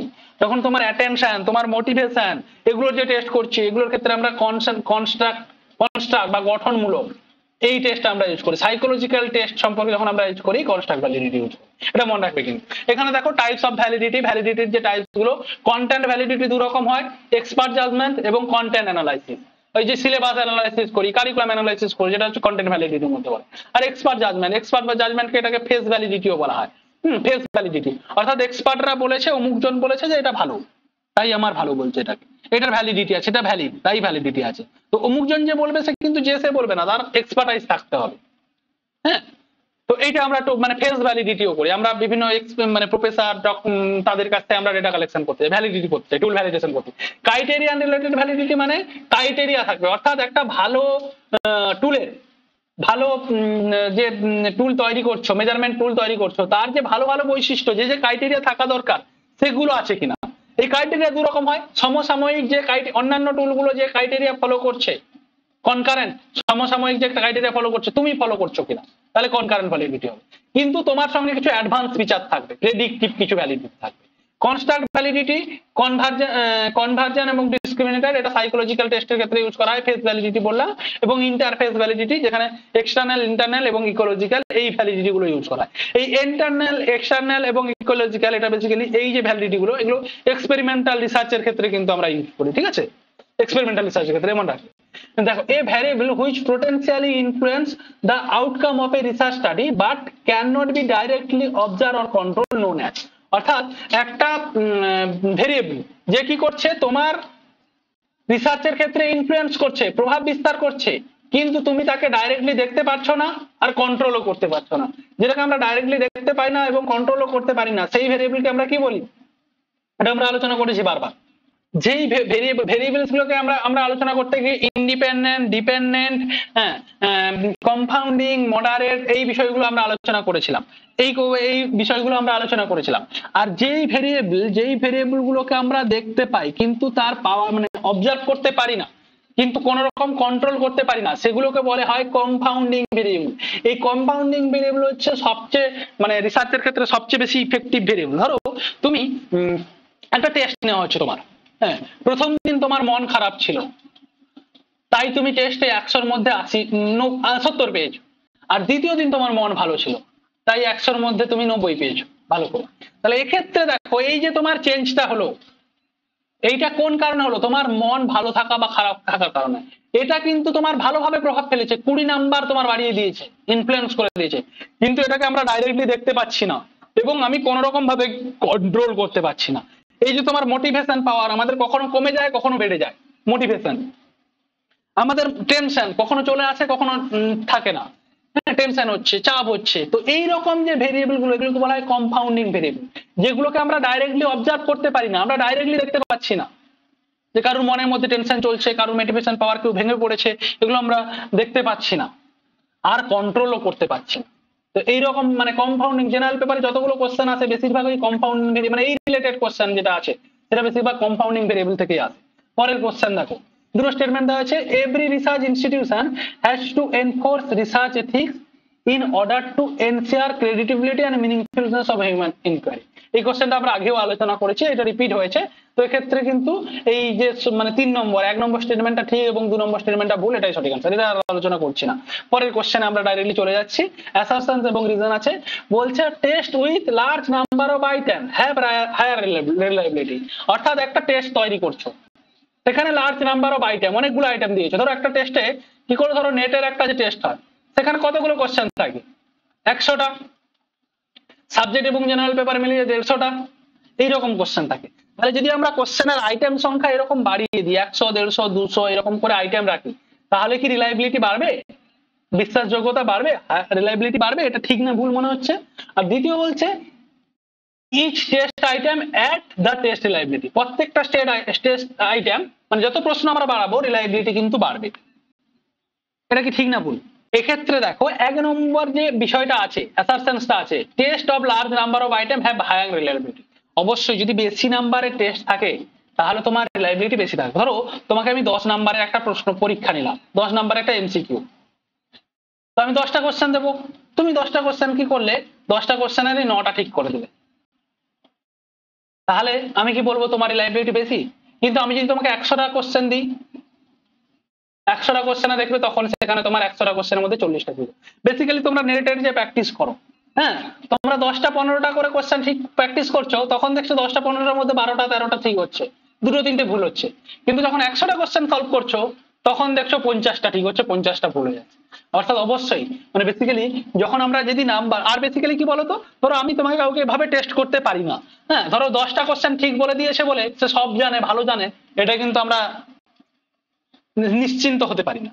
সেক্ষেত্রে আমাদের বেশি কোশ্চেন রাখতে হবে, লার্জ নাম্বার অফ আইটেম, এটা কিন্তু বাড়িয়ে দেয়, রিলায়েবিলিটিটাকে বাড়িয়ে দেয়। এই জন্য 100-150 নাম্বারের প্রশ্ন থাকে যাতে রিলায়েবিলিটিটা বেশি থাকে এইরকম পরীক্ষার ক্ষেত্রে, এটা কিন্তু ঠিক। কিন্তু 2 নম্বর যে কোশ্চেনটা বলছে each test item add to test reliability, অর্থাৎ আমরা যত টেস্ট আইটেম অ্যাড করব রিলায়েবিলিটি বেড়ে যাবে। Add to test reliability, each test item add to test reliability, প্রত্যেকটা আইটেম যদি আমরা অ্যাড করতে থাকি রিলায়েবিলিটি টেস্ট কিন্তু আমাদের করতে হবে, অ্যাড হয়ে যাবে। এটা কিন্তু হবে না, আইটেম যদি কোনো নতুন আইটেম অ্যাড করো তাহলে আবার সেটা রিলায়েবিলিটি টেস্ট করতে হবে, এটা অটোমেটিক অ্যাড হয়ে যাবে না। তুমি 10টা কোশ্চেন আছে, 10টা কোশ্চেন আছে সেই রকম টেস্টে রিলায়েবিলিটি টেস্ট করেছো, এবারে কি করলে তুমি 90টা কোশ্চেন অ্যাড করে দেবে, তাহলে তাদের কি রিলায়েবিলিটি অটোমেটিক ভাবে হয়ে যাবে? অটোমেটিক রিলায়েবিলিটি টেস্ট অ্যাড হয়ে যাবে? হবে না কিন্তু, সেটার আবার রিলায়েবিলিটি টেস্ট করতে হবে। এক্ষেত্রে এই জন্য এটা কারেক্ট, বা দুটো বি 8টা ভুল, এটাই কিন্তু সঠিক আনসার। এক্ষেত্রে পরের কোশ্চেন দেখো, কঠিন কোশ্চেন ছিল।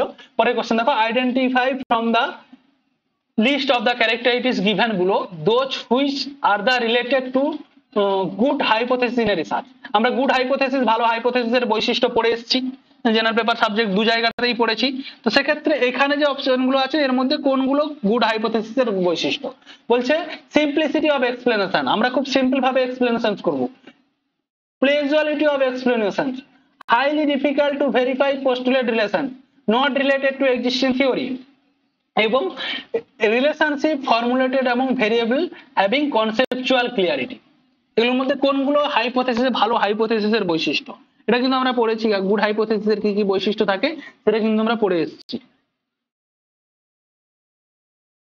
এক্ষেত্রে দেখো অবশ্যই একটা হাইপোথেসিস যতটা সম্ভব সিম্পল হবে। যেরকম আমরা বলছি যে একটা ছেলে ছেলে এবং মেয়ের মধ্যে বুদ্ধির কোনো পার্থক্য নেই, এরকম বলে থাকি না? তো এক্ষেত্রে কি বলতো, হাইপোথেসিসটা আমরা কিন্তু সিম্পল করি, সিম্পল হয়, এবং সেখানে প্লেজুয়ালিটি অফ এক্সপ্লেনেশন, খুব ভালোভাবে আমরা এক্সপ্লেন করতে পারি, খুব সহজভাবে, স্বচ্ছভাবে, স্বাচ্ছন্দ্যভাবে, এবং কিন্তু এটা ডিফিকাল্ট হয় না। হাইপোথেসিস কখনো ডিফিকাল্ট হবে না, এবং হাইপোথেসিস সবসময় থিওরির সঙ্গে রিলেটেড হবে।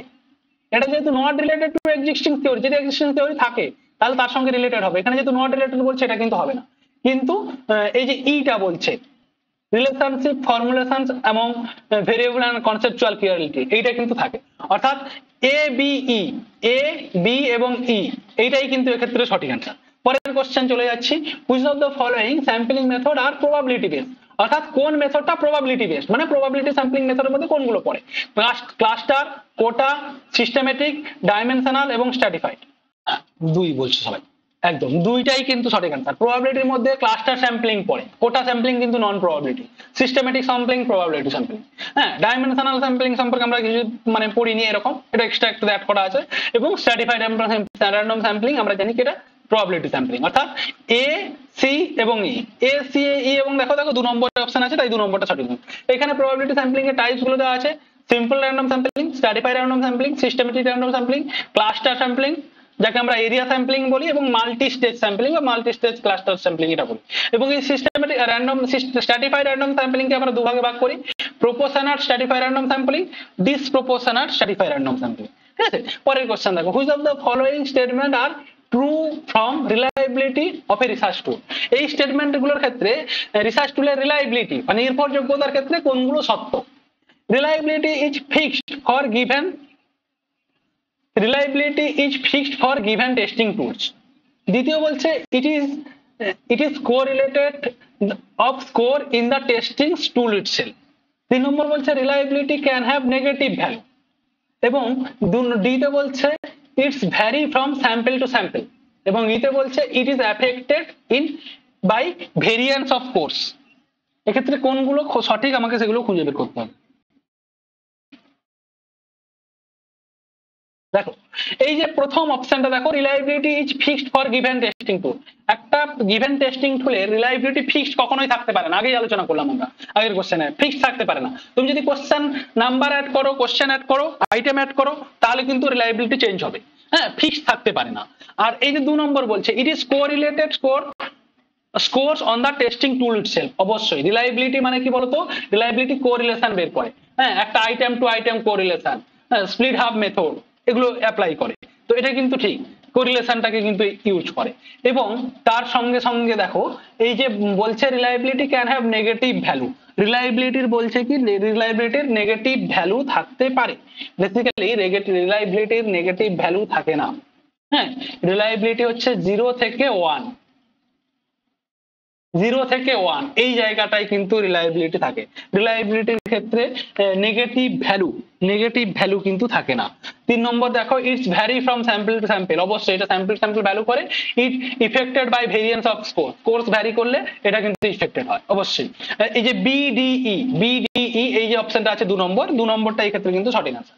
এরপরে দেখো, an investigator want to conduct a study on political active student leader। অর্থাৎ একটা ইনভেস্টিগেটর বা গবেষক, সে কি করতে চাইছে, রিসার্চ করতে চাইছে, কার উপর স্টাডি করতে চাইছে, পলিটিক্যালি অ্যাক্টিভ স্টুডেন্ট লিডার। যারা পলিটিক্যালি অ্যাক্টিভ স্টুডেন্ট লিডার মানে যারা ইউনিয়ন করে, ইউনিয়নের leader in an educational institution, শিক্ষা ক্ষেত্রে, which of the following method of sampling should be most appropriate. এক্ষেত্রে আমরা কোন ধরনের স্যাম্পলিং সিস্টেম মানে এটাকে মানে সবচেয়ে বেশি গুরুত্বপূর্ণ হবে, সিম্পল র্যান্ডম, ফেনোমেনোলজিক্যাল, পারপাসিভ এবং স্নোবল, কোনটা হবে মনে হচ্ছে বলো? এক্ষেত্রে এটা কিন্তু একদম মানে মাথা কাটানোর একটা কোশ্চেন। তো বেসিক্যালি এইটা মনে রাখবে, এইটা কিন্তু একদম পারপাসিভ স্যাম্পলিং এর সঠিক অ্যান্সার হবে। কারণ এখানে অনেকেই স্নোবল স্যাম্পলিং অ্যান্সার দিয়ে দাও। হ্যাঁ, কেন বলতো, যে পলিটিক্যালি অ্যাক্টিভ স্টুডেন্ট লিডার মানে খুঁজে বের করতে হবে, কিন্তু পলিটিক্যালি অ্যাক্টিভ স্টুডেন্ট লিডার মানে তারা লুকোনো নয়, স্যাম্পল এখানে লুকোনো নয়, হাইডেন নয়, এখানে স্যাম্পল কিন্তু সবার সামনে আছে, অ্যাক্টিভ। তো এক্ষেত্রে আমরা পারপাসিভ স্যাম্পলিংটাকে ইউজ করবো। ঠিক আছে, এরপরে দেখো নন প্রবাবিলিটি স্যাম্পলিং এর টাইপস গুলো দেওয়া হয়েছে, যার মধ্যে ইনসিডেন্টাল বা accidental sampling, judgemental sampling, purposive sampling, এটাই সবচেয়ে গুরুত্বপূর্ণ, এক্সপার্ট চয়েস স্যাম্পলিং বা পারপাসিভ স্যাম্পলিং এটাকে বলে থাকি, কোটা স্যাম্পলিং এবং স্নোবল স্যাম্পলিং। ঠিক আছে, এগুলো হচ্ছে নন প্রবাবিলিটি। পরের কোশ্চেন দেখো, a researcher indicate to study the adjustment problem of student who are slum dwellers. অর্থাৎ একজন রিসার্চার গবেষক স্টাডি করতে চাইছে অ্যাডজাস্টমেন্ট প্রবলেম নিয়ে, অর্থাৎ ক্লাসরুমে তার অ্যাডজাস্ট করতে মানিয়ে চলতে সমস্যা হচ্ছে। কোন রকম স্টুডেন্ট, যারা স্ল্যাম ডলার্স মানে যারা হচ্ছে মানে শহর লাগোয়া বস্তিতে থাকে। হ্যাঁ, বস্তিতে মানে এরকম জায়গাগুলো থেকে যারা উঠে আসে, তারা পড়াশোনা এরকম টাইপের। What should B sampling procedures use for the study. এক্ষেত্রে আমরা কোন ধরনের স্যাম্পলিং ইউজ করব? এইটা কিন্তু ক্লাস্টার স্যাম্পলিং হবে, স্ট্র্যাটিফাইড র্যান্ডম স্যাম্পলিং এটা তো হবে না। এখানে বলছে যারা স্ট্রং ডলার্স আছে মানে যারা বস্তিতে থাকে, তাহলে তোমাকে এরিয়া বলছে, লোকেশন বলছে, এরিয়া বলে দিয়েছে, এই এরিয়া থেকেই তুমি স্যাম্পল, সেখানে তুমি স্যাম্পল হিসেবে কোনো অন্য জায়গার ছেলেকে নিতে পারবে না, গ্রামের ছেলেকে নিতে পারবে না, প্রপার টাউনে যারা থাকে তাদের নিতে পারবে না। সেটা কিন্তু তোমাকে সেই এরিয়া ক্লাস্টার ওর উপর বেস করে, সেই লোকেশনের উপর বেস করে তোমাকে ডেটা কালেকশন করতে হবে। এক্ষেত্রে কিন্তু ক্লাস্টার স্যাম্পলিংটা অ্যাপ্রোপ্রিয়েট হবে। শিল্পী মালিয়া এরা সঠিক আনসার বললে। পরের কোশ্চেন দেখো, when findings of a given study, যখন একটা স্টাডির রেজাল্ট বা finding are generalized for population, তুমি পপুলেশনের উপর অ্যাপ্লাই করতে চাও, involve both type 1 and type 2 error, neither type 1 and type 2 error, type 1 error, type 2 error। বলছে তুমি একটা রিসার্চ করেছো, তুমি রেজাল্ট পেয়েছো, এবার তুমি সেটা অ্যাপ্লাই করবে মানে পপুলেশনের উপর। সেক্ষেত্রে তোমার কোনগুলো ইনভলভ থাকে, মানে ধরো তুমি 10 জন ছেলেকে স্টাডি করেছো, বর্তমান টিনেজারদের, দিয়ে বললো 10 জন স্টেটের ছেলেই ভালো, বা 100 জন স্টেটের খেয়ে দেখেছো, যে তুমি সাধারণভাবে সিদ্ধান্ত কি নেবে, যে টিনেজার সব ছেলে মেয়েরাই ভালো, বা সবাই বললো যে 10 জন ছেলে খারাপ, তাহলে বললো যে তুমি সাধারণ সিদ্ধান্ত কি নিলে, যে টিনেজারের সব ছেলেরাই খারাপ। এই যে সব ছেলেরাই খারাপ এটাই বললাম, আমি যে সিদ্ধান্ত দিলাম এটাকেই জেনারেলাইজেশন বলে। তো এক্ষেত্রে কোন ধরনের ভুল হতে পারে? দুটো ভুলই কিন্তু হতে পারে, টাইপ 1 টাইপ 2 এরর, দুটো ধরনের ভুল কিন্তু এক্ষেত্রে আসতে পারে। হ্যাঁ, যে হয়তো তুমি ঠিক মানে যে সিদ্ধান্ত পেয়েছো যেটা ঠিকটাকে ভুল বলছো, এটা হতে পারে, ঠিকটাকে ভুল বলছো মানে টাইপ 1 এরর, আর ভুলটাকে ঠিক বলছো টাইপ 2 এরর। এই টাইপ 1 টাইপ 2 এরর এর মধ্যে মানে এই যে বিষয়গুলো আমরা আলোচনা করেছি এখানে সম্ভবত নেই আছে। তো টাইপ 1 টাইপ 2 এর মধ্যে সবচেয়ে বেশি ভয়ঙ্কর হচ্ছে টাইপ 2 এরর। ধরো এই যে ধরো টেটের টিচার নিয়োগ হচ্ছে, হ্যাঁ, এসএসসি টিচার নিয়োগ করছে, তাহলে এসএসসি টিচার নিয়োগে কোন রকমের ভুল করেছে বলতো? টাইপ 1 ইরর করেছে না টাইপ 2 ইরর করেছে? টাইপ 2 ইরর করেছে। মানে যারা অযোগ্য, যাদের যোগ্য নয় তাদেরকেই কিন্তু সিলেক্ট যোগ্য বলে নিয়ে নিয়েছে, ঠিক বলে নিয়েছে। এটা হচ্ছে টাইপ 2 ইরর, এভাবে মনে রাখবে। আর যারা যোগ্য ছিল তারা কি করলো, বাদ পড়ে গেল। মানে যারা আন্দোলন করছে তারা হচ্ছে টাইপ 1 ইররে ভুগছে। হ্যাঁ, মানে তারা যোগ্য ছিল তারপরে বাদ পড়েছে। আর যারা এখন জব করছে টাকা দিয়ে তারা টাইপ 2 ইররের মধ্যে ভুগছে। এভাবে কিন্তু মনে রাখবে বিষয়গুলো, ঠিক আছে? মানে আর ভুলবে না। পরের কোশ্চেন দেখো, which of the following shed is a correct sequence of a research study? Research স্টাডির ক্ষেত্রে কোন মানে কোনটা কারেক্ট সিকোয়েন্স, ঠিক sequence? ফর্মুলেশনস of purpose of statement, hypothesis and objectives, formulation of objective, hypothesis and purpose of the statement, formulation of purpose statement, hypothesis, objective, formulation of purpose statement, objective এবং hypothesis। এখানে কোন স্টেপটা ঠিক? দেখো আমরা প্রথমত হচ্ছে স্টেটমেন্টটাকে, পারপোজ আমাদের উদ্দেশ্য কি সেই স্টেটমেন্টটাকে আগে গঠন করি। স্টেটমেন্টটা গঠন করি যে আমরা কি কি জানতে চাইছি, সেই স্টেটমেন্ট বা প্রবলেমটাকে আমরা আগে গঠন করি। তার উপর বেস করে অবজেক্টিভ নির্ধারণ করি, উদ্দেশ্য নির্ধারণ করি, এবং অবজেক্টিভের উপর বেস করে হাইপোথিসিস গঠন করা হয়। অর্থাৎ ডির যে অপশনটা আছে এটাই কিন্তু সঠিক অ্যান্সার। পরে দেখো স্যাম্পলিং টাইপস গুলো দেওয়া আছে, stratify random sampling, purposive sampling, a representative proportions of proportional population, আর difference between the estimate of parameter and statistic. তো basically error in sampling, stratify random sampling আমরা কি জানি? স্ট্র্যাটিফাই র্যান্ডম স্যাম্পলিং হচ্ছে probability sampling এর মধ্যে পড়ে। পারপাসিভ sampling আমরা কি জানি? নন প্রবাবিলিটি স্যাম্পলিং এর মধ্যে। তাহলে একের সঙ্গে, হ্যাঁ, পারপাসিভ স্যাম্পলিং নন প্রবাবিলিটি স্যাম্পলিং। তাহলে একের সঙ্গে 4 কোথায় আছে? দেখো একের সঙ্গে 4 দেখো 3 নম্বরে আছে, বির সঙ্গে 3 নম্বরেই আছে। তাহলে বাদ বাকিটা চলে গেল। এই রিপ্রেজেন্টেটিভ না প্রপোর্শনাল পপুলেশন, তাহলে পপুলেশনের যে রিপ্রেজেন্টেটিভ হয় তাকে আমরা স্যাম্পল বলি। সির সঙ্গে দেখো 2, ডির সঙ্গে 2। স্যাম্পলিং ইরর কি? যখন আমরা স্যাম্পলে একরকম রেজাল্ট পাচ্ছি আর প্যারামিটারে বা পপুলেশনে আরেক রকম রেজাল্ট পাচ্ছি, তখনই হচ্ছে আমাদের স্যাম্পলিং ইরর। ঠিক আছে, মানে ডেটা কালেকশন করে এক রেজাল্ট পাচ্ছি, পপুলেশনে প্রয়োগ করতে গিয়ে ভুল হয়ে যাচ্ছে, স্যাম্পলিং ইরর। মানে ধরো আমি 10 জন ছেলেকে দেখলাম এরা ভালো, আমি বললাম দেশে যত ছেলে আছে সবাই ভালো। আমি 10 জন ছেলেকে দেখলাম খারাপ, আমি বললাম দেশে যত ছেলে আছে সবাই খারাপ। তাহলে এইরকম যে আমরা ভুল করছি এটা হচ্ছে স্যাম্পলিং ইরর। ঠিক আছে, কারণ আমরা কম স্যাম্পলের উপর ডেটাটা কালেক্ট করেছি। এখানে অ্যাসারশন রিজন আছে, দেখো এখানে অ্যাসারশন বলছে reliability is not sufficient condition to determine the validity of any educational test. Reliability sufficient condition নয় কোনো এডুকেশনাল টেস্টের ভ্যালিডিটি টেস্ট করার জন্য। এটা ঠিক না ভুল? দ্বিতীয় বলছে validity any test depend upon the relevance of the purpose of testing. ভ্যালিডিটিটা তোমার পারপোজ মানে উদ্দেশ্য কি, কোন উদ্দেশ্যে তুমি টেস্টিং করছো এটার উপর নির্ভর করে। এক্ষেত্রে দেখো এটা কিন্তু দুটোই সঠিক অ্যান্সার, দুটোই ঠিক। কারণ রিলায়েবিলিটি সাফিসিয়েন্ট নয়, মানে রিলায়েবিলিটি থাকলে যে ভ্যালিডিটি থাকবে এটা কিন্তু নয়, এই জন্য সাফিসিয়েন্ট কন্ডিশন নয় ভ্যালিডিটি, এটাও ঠিক। আর validity of a test, validity on a test depend on the relevance of the purpose of testing. তুমি কোন উদ্দেশ্যে টেস্টটা করছো তার উপর কিন্তু ভ্যালিডিটিটা ডিপেন্ড করে। দুটোই ঠিক, কিন্তু এটা এর কারেক্ট এক্সপ্লেনেশন নয়। এটা এই রিজনটাকে কি এটাকে এক্সপ্লেন করতে পারছে না। অর্থাৎ বোথ আর ট্রু, কিন্তু নট আর ইজ দ্য এটা বি। হ্যাঁ, তো বেসিক্যালি এইটা দেখো এক্ষেত্রে কিন্তু বোথ আর ট্রু এবং R is the correct explanation হবে। হ্যাঁ, কারেক্ট এক্সপ্লেনেশন হবে। অর্থাৎ পারপোজের উপর বেস করে টেস্টিং, মানে টেস্টিং এর পারপোজের উপর বেস করে ভ্যালিডিটি নির্ধারণ করা হয়। আর রিলায়েবিলিটি কি, যে যতবার টেস্ট করছি সেই একই রেজাল্ট আসছে কিনা তার উপর বেস করে আমরা রিলায়েবিলিটি টেস্ট করি। তো দুটোই কিন্তু ঠিক এবং R is the correct explanation হবে। পরের কোশ্চেন দেখো, আচ্ছা এইটা বেসিক্যালি কি হয়েছে বলতো, এটা মানে কন্ডিশনিং হয়ে গেছে যে 2 নম্বর আমাদের এই ভুলটা আমরা এটা দেখো মানে পরীক্ষার সময় আমরা কিন্তু এরকম ভুলই করি। আমাদের কন্ডিশনিং হয়ে যায় যে প্রথম অপশন মানে এইটা থাকবে যে দুটো কারেক্ট এবং R is the correct explanation.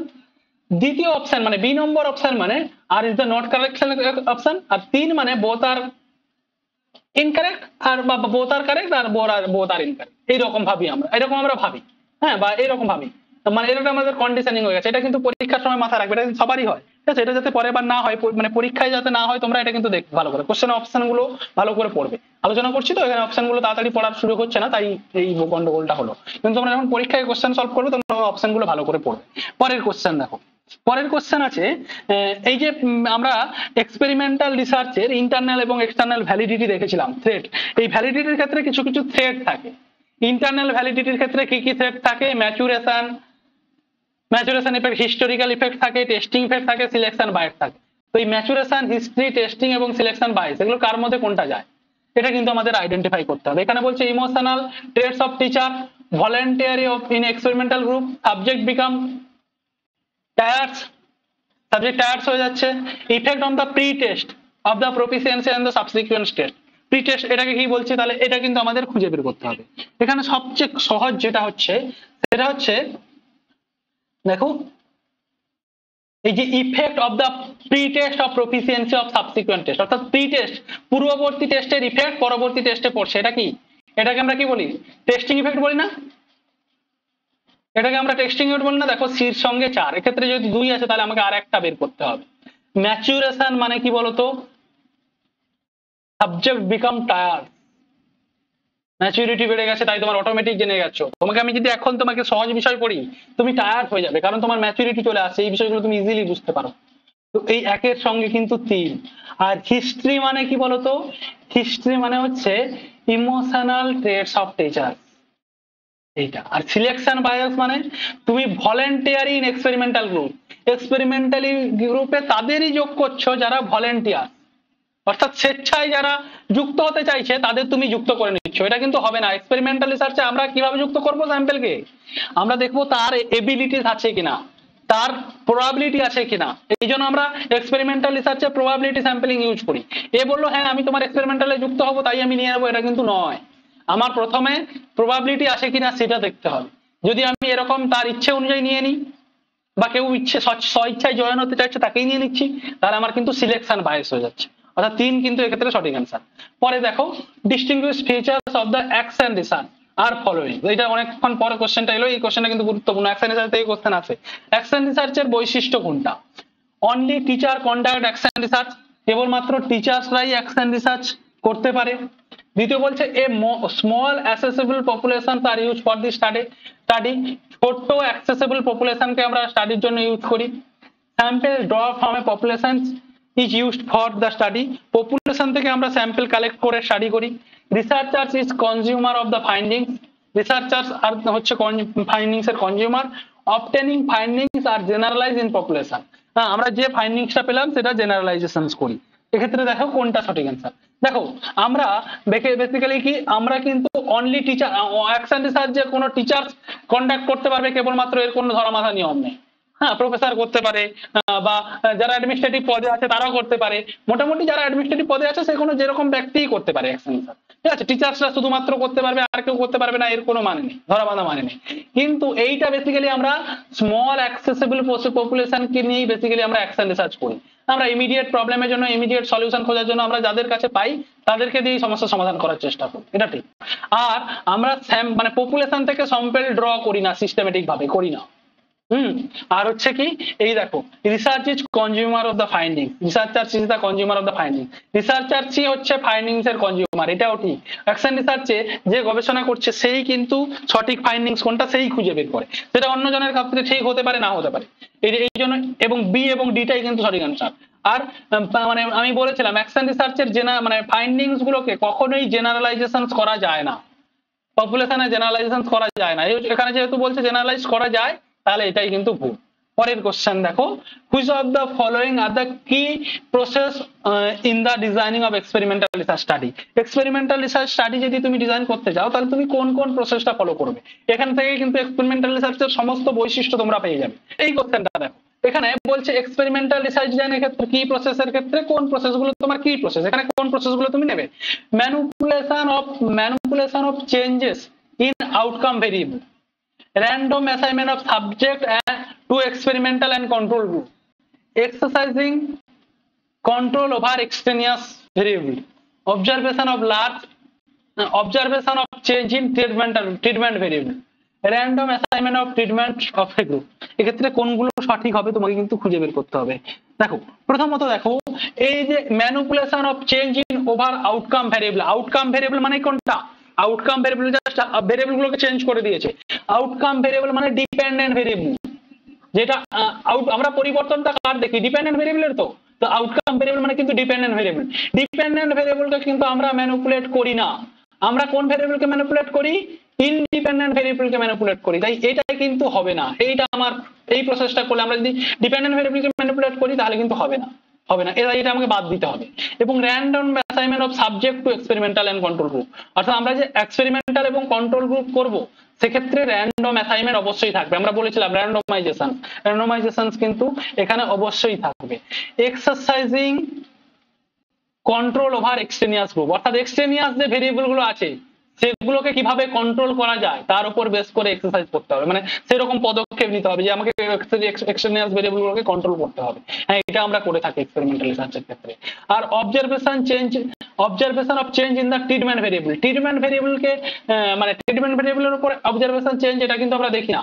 Treatment variable মানে এটা ইন্ডিপেন্ডেন্ট ভেরিয়েবল, এটাকে আমরা ম্যানিপুলেট করি। হ্যাঁ, এটা ভেরিয়েবল নয়, অবজারভেশন করি না, এটা আমরা ম্যানিপুলেট করি। অবজারভেশন কোন ভেরিয়েবলকে করি? এই আউটকাম ভেরিয়েবলকে বা ডিপেন্ডেন্ট ভেরিয়েবলকে, তাই এটাও হবে না কিন্তু। এবং ইতে আসে random assignments of the treatment group, random assignment of treatment two group, এটা কিন্তু সঠিক, অর্থাৎ BCE এটাই কিন্তু সঠিক আনসার এবং দুইটাই কিন্তু এক্ষেত্রে সঠিক আনসার। এরপরে কোশ্চেন দেখো, টাইপস অফ রিসার্চ এবং ফিচার। এক্সপ্লোরেটরি রিসার্চ কাকে বলি, ক্রস সেকশনাল রিসার্চ কাকে বলি, তার কি কি বৈশিষ্ট্য আছে, এক্সপ্লেনেটরি রিসার্চের কি বৈশিষ্ট্য, ট্রায়াঙ্গুলেশনের কি বৈশিষ্ট্য, লংজিটিউডিনাল কি বৈশিষ্ট্য। এখানে বলছে দেখো qualitative quantitative data are gather and integrated, qualitative এবং কোয়ান্টিটেটিভ রিসার্চ একসঙ্গে গ্যাদার করি এবং সমন্বয় সাধন করি। তাহলে এটা কার সঙ্গে যাচ্ছে? এটা বেসিক্যালি ট্রায়াঙ্গুলেশনের সঙ্গেই কিন্তু যাচ্ছে, এটা কিন্তু আমরা ট্রায়াঙ্গুলেশনের সঙ্গে যাচ্ছে। অর্থাৎ ডির সঙ্গে যদি দেখো তোমরা ডির সঙ্গে কোথায় আছে দেখো 2 নম্বরে আছে, তাহলে এক্ষেত্রে মানে অটোমেটিক তোমরা অ্যান্সার পেয়ে যাচ্ছ 2 নম্বরটাই অ্যান্সার। বাদ বাকি দেখো qualitative data is gather first and the same predominance later, অর্থাৎ প্রথমে আমরা কোয়ালিটেটিভ রিসার্চ ডেটা কালেকশন করলাম এবং একইভাবে আমরা কিন্তু প্রিডমিনেন্ট লেটার পাবো। এটা হচ্ছে বেসিক্যালি এইটা কোথায় কোথায় জানো তো, এক্সপ্লেনেটারি। যখন আমরা এক্সপ্লেন করি এটা কিন্তু কোয়ালিটেটিভ রিসার্চ, সরি এক্সপ্লেনেটারি বলছি, এক্সপ্লোরেটারি, হ্যাঁ এক্সপ্লোরেটারি রিসার্চ। এখানে আমরা কোয়ালিটেটিভ রিসার্চ গুলোকে গ্যাদার করি ফার্স্ট এবং সেগুলোকে আমরা প্রিডমিনেট করি তারপর লেটার, ঠিক আছে। তারপরে দেখো এই পরের অপশন দেখো, retrospective analysis of history of A unit, একটা ইউনিটকে তুলে দেয়, হিস্ট্রির একটা ইউনিটকে তুলে ধরে আমরা যখন রেট্রোস্পেক্টিভ অ্যানালাইসিস করি তখন সেটাকে বলা হয় বেসিক্যালি, সেটা কার মধ্যে যায় বলতো, সেটা হচ্ছে এবার 3 নম্বরটা ই, আচ্ছা ইর দাগে 3 বলছে, এটা বেসিক্যালি লংজিটিউডিনাল স্টাডির মধ্যে যাচ্ছে। এবং quantitative data is gather first and the same time, quantitative research যখন আমরা কোয়ান্টিটেটিভ ডেটা যখন আমরা গ্যাদার করি তারপরে সেটাকে নিয়ে অ্যানালাইসিস করি, সেইটাকে বেসিক্যালি সেটা তোমার হচ্ছে এক্সপ্লেনেটারি। তাহলে এক্সপ্লেনেটারির ক্ষেত্রে আমরা কি করছি, মানে কোয়ান্টিটেটিভ ডেটা অ্যানালাইসিস করছি, আর এক্সপ্লোরের ক্ষেত্রে আমরা কোয়ালিটেটিভ ডেটা অ্যানালাইসিস করছি। আর বাদ বাকি কি থেকে যাচ্ছে, তাহলে এক্ষেত্রে দুইটাই কিন্তু সঠিক অ্যান্সার, ঠিক আছে। আরেকটা মনে হচ্ছে কোনটা থেকে গেল, কোনটা হচ্ছে micro level analysis attempt for data, macro level analysis attempt for the data. আমরা যখন ম্যাক্রো লেভেল অ্যানালাইসিস করি সেটা কিন্তু ক্রস সেকশনাল, এখানে কিন্তু আমরা অনেকগুলো ডেটাকে অ্যাটেম্প করি একসঙ্গে। পরের লাস্ট কোশ্চেন দেখো, which of the following should be considered as the first step of applying mixed method research? mixed method research apply করতে গেলে কোনটা তোমাকে প্রথম স্টেপ কোনটা? ফর্মুলেশন অফ অবজেক্টিভ গঠন করা, discussion about two distinct research method, দুটো রিসার্চ মেথডের মধ্যে পার্থক্যটাকে ডিসকাশন করা, হ্যাঁ, selection of qualitative and quantitative data collection technique, determination of feasibility in apply mixed method research. এক্ষেত্রে কিন্তু মনে রাখবে ডি যে অপশনটা আছে, অর্থাৎ মিক্সড মেথড রিসার্চের করার ক্ষেত্রে প্রথম যেটা আমাকে করতে হবে, প্রথমে নির্ধারণ করতে হবে যে আমি যে রিসার্চের ক্ষেত্রে মিক্সড মেথড অ্যাপ্লাই করতে চাইছি সেটা ফিজিবল তো, মানে সেখানে অ্যাপ্লাই করা সম্ভব তো। যদি সম্ভব হয় তাহলে আমি মিক্সড মেথড রিসার্চ ইউজ করব, যদি সম্ভব না হয় তাহলে কিন্তু আমাকে যে কোনো একটা মেথড, যে কোনো একটা কোয়ালিটেটিভ নইলে কোয়ান্টিটেটিভ, সেটা আমাকে কিন্তু সিলেক্ট করতে হবে, ঠিক আছে। তো এখানে অ্যান্সার কিগুলো দেওয়া হয়েছে, যারা আছে মানে অ্যান্সার কি স্ক্রিনশটটা দেওয়া হয়েছে সেখান থেকে তোমরা দেখে নিতে পারবে। তো আজকের ক্লাস আমরা এখানেই শেষ করছি, ঠিক আছে।